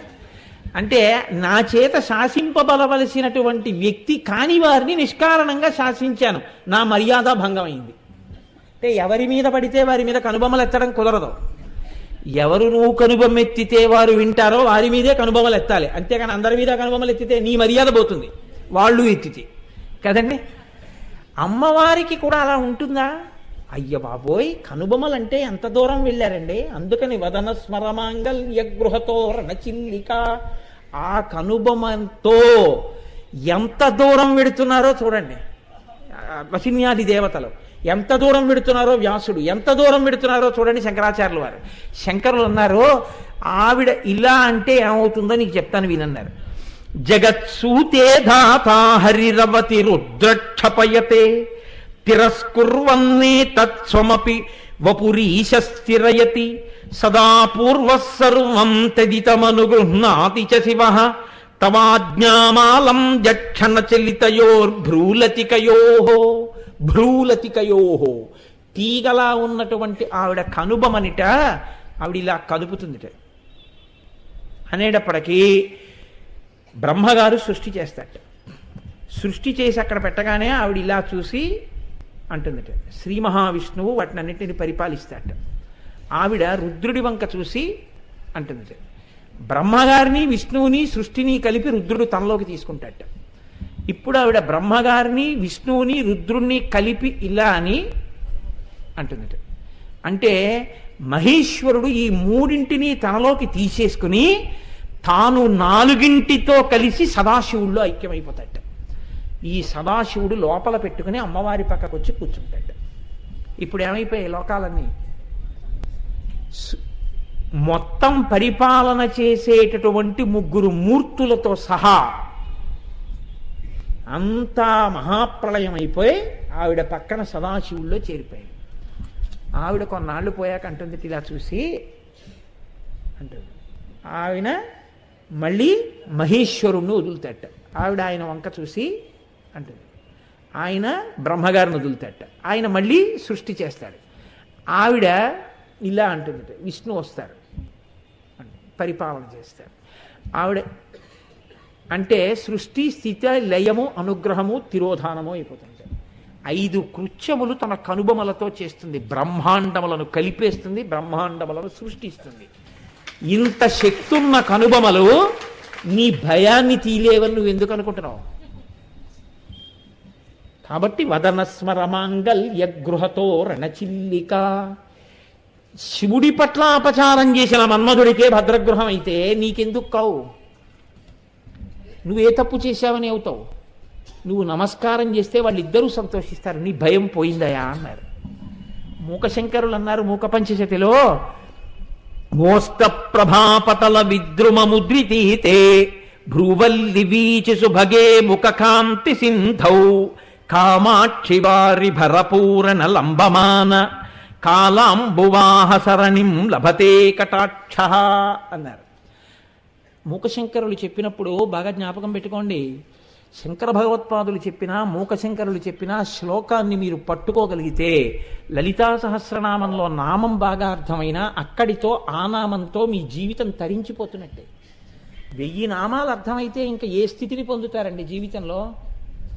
ఎంత గొప్ప స్థితి. అందుకే ఇవి అర్థమైతే ఎక్కడ నడుస్తుంది? మీరు చదువుతూ ఒక్కసారి వదనస్మరమాంగల్య గృహతో రణచిల్లిక అన్నారనుకోండి. అనగానే అమ్మవారి కనుమలు భ్రోభుగ్నే కించిత్ భువన భయభంగవ్యసనిని తదీయే నేత్రాభ్యాం మధుకర రుచిభ్యాం ధృతగుణం ధనుర్మన్యే సవ్యేతరకర గృహీతం ప్రతిపతే ప్రకోష్ఠే ముస్తాచస్థగయతి నిగూఢంతరముమే అని శంకరుల శ్లోకం గుర్తొచ్చింది అనుకోండి. అమ్మవారి కనుబొమలు ఎడంచేత్తో పట్టుకోవడం, కుడి చేత్తో పట్టుకుంటే వేళ్ళు, ఆయన ప్రజ్ఞ, కనుబొమలు, వాటి గొప్పతనం, అవి కదిలితే ఏం చేస్తాయి జ్ఞాపకం వస్తుంది అనుకోండి.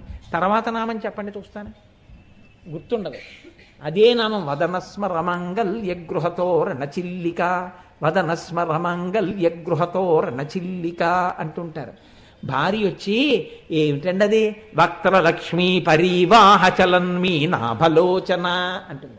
అంటే అబ్బబ్బబ్బబ్బా నా ఆనందం పాడు చేసేసావే, నాకు రాక కాదే అంటారు. అంటే లలితా సహస్రము యొక్క గొప్పతనం ఏమిటంటే ఏ నామం దగ్గర రెండో నామం గుర్తురాక రమించారో అక్కడే మీరు అనుగ్రహాన్ని పొందేశారు. అలా పొందడానికి అనువైన రీతిలో లలితా సహస్రం ఉంటుంది. అందుకే లలాటము, కనుబొమలు. అసలు ఇంక రేపు కళ్ళు వస్తాయండి. అమ్మవారి కన్నుల గురించి విన్నా, అమ్మవారి కన్నులను మనోనేత్రంలో దర్శనం చేసినా అమ్మవారి కళ్ళ గురించి పెద్ద ఇబ్బంది ఉండదు. ఎదురుగుండా కనబడుతుంటాయి కళ్ళు.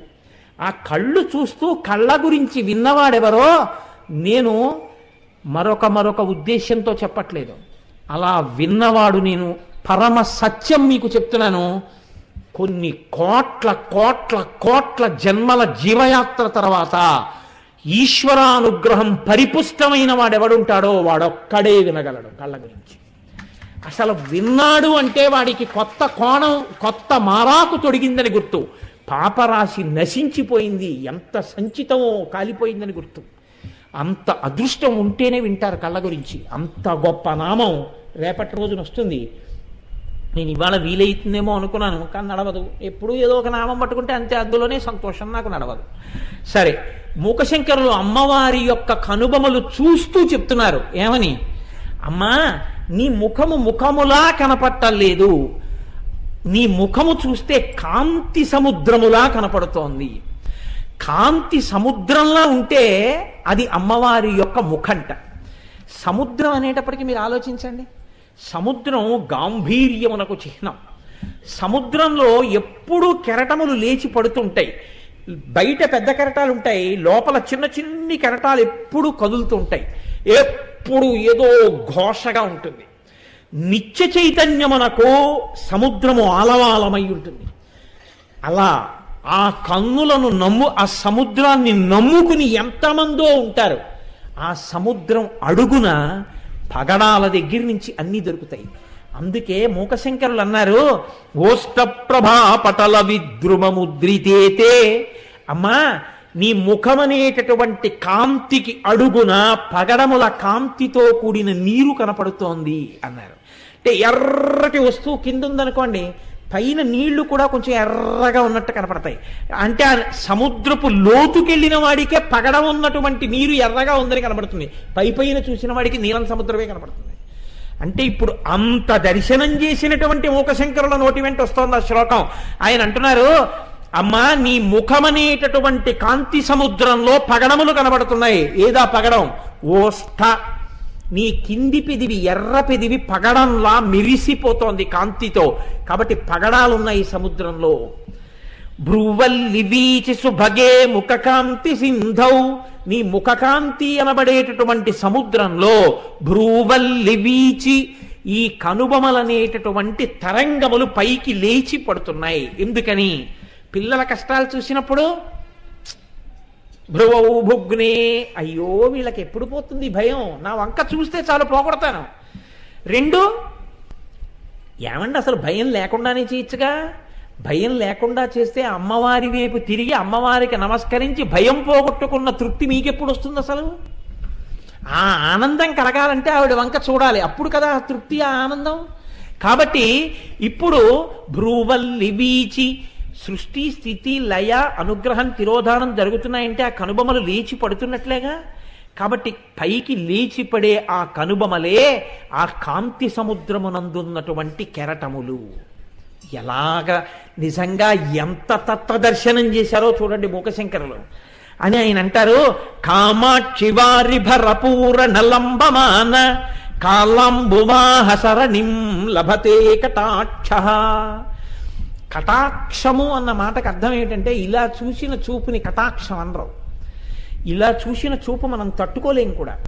అమ్మవారు అనుగ్రహించాలంటే కటాక్షమును మనం ఎందు వర్షిస్తుంది. కటాక్షము అంటే కడగంటి చూపు. అందుకే శంకరాచార్యులు వారి సౌందర్యలహరి చేస్తే కటాక్ష వీక్షణ ఐశ్వర్య అంటారు. కటాక్ష వీక్షణమే ఐశ్వర్యం. కటాక్షం అంటే ఇలా చూడక్కర్లేదు, ఎప్పుడూ గమనించడం. ఈ వస్తువుని జాగ్రత్తగా చూసుకోవాలి అనుకుంటే ఏం చేస్తాం? ఇప్పుడు నాకు ఈ పూలదండ మీద చాలా నచ్చింది అనుకోండి, ఉపన్యాసం చెప్తూ చెప్తూ ఇది ఉందో ఎవరన్నా పట్టుకుపోయారో అనుకున్నాను అనుకోండి, ఇలా చూస్తూ చూస్తూ అలా ఒకసారి చూస్తూ ఉంటాను. అలా చూసుకుంటున్నాను అనుకోండి, కటాక్షం ప్రసరిస్తోంది అనమాట. అంటే ఈ కడగంటి చూపుతో చూస్తున్నాను. ప్రత్యేకంగా రెండు కన్నులను ఒక చివరకి తెచ్చి ఆ చివర నుంచి పడుతున్నటువంటి లేశమైన దృష్టి చేత చూడడంలో నిజమైన నా ప్రేమ ఉంది, ఇలా చూడడంలో యాదృచ్ఛికమైన చూపు ఉంది. ఒక్కొక్కసారి సభకి ఎవరొచ్చారో కూడా గుర్తుండదు, లోపల విషయం మీద గుర్తుంటుంది. ప్రత్యేకం చూస్తున్నాను అనుకోండి, వెతికి ఆ ఇష్టమైన వస్తువు ఉందనుకోండి, ఇలా చూస్తున్నా అనోసారి అలా అలా చూసుకుంటూ ఉంటాం. అలా చూసుకుంటుంటే కటాక్షం అనమాట. కడగంటి చూపులు పడుతున్నాయి. ఆ కడగంటి చూపు ప్రేమకి చిహ్నం. ఈ కడగంటి చూపు ఏమిటో తెలుసా అమ్మా? నీ కారుణ్యాన్ని మాకు పట్టుకుని వచ్చేటటువంటి మేఘం వేళ్లాడుతోంది ఆ రూపంలో అన్నారు ముఖశంకరులు. నువ్వు ఇలా అన్నప్పుడల్లా మా మీద వచ్చి పడేటటువంటి కారుణ్యం అనేటటువంటి నీటితో కూడిన మేఘం అది ఎందుకు ఇక్కడ వేలాడుతోంది చివర అంటే, ఈ కళ్ళల్లో ఉన్న కాంతి దీప్తి మమ్మల్ని రక్షించగలిగిన శక్తిని అది తాగి పట్టుకొచ్చి ఈ చివరి నుంచి మా మీద వర్షిస్తుంది. మేఘం ఎంత అపేక్ష లేకుండా వచ్చి వర్షిస్తుందో, నీ కటాక్షం అనేటటువంటి మేఘం కూడా మా మీద అలాగే వర్షిస్తోందమ్మా. అందుకని నీ కనుబొమలు అందులో నిత్య చైతన్యమునకు సూచికలై పైకి లేచి పడుతున్నటువంటి తరంగములు అన్నారు. ఒక్కొక్క మహానుభావుడు ఒక్కొక్కలా దర్శనం చేసి తరించిపోయారు. కాబట్టి ఏ కోణంలో చూసినా అమ్మవారి యొక్క కనుబొమల దర్శనం మీ భయమును పోగొట్టగలిగినటువంటి శక్తి కేంద్రములు. కాబట్టి భువన భయ భంగవ్యసనిని అటువంటి తల్లి కనుబొమలను మనస్సునందు దర్శనము చేసి చరితార్థులమయ్యేటటువంటి అనుగ్రహాన్ని నిర్హేతుక కృపగా ఆ తల్లి మన యందు వర్షించుగాక అని తల్లి పాదములు పట్టి నమస్కరిస్తూ, మళ్ళీ రేపు రోజు సాయంకాలం అందున అద్భుతమైన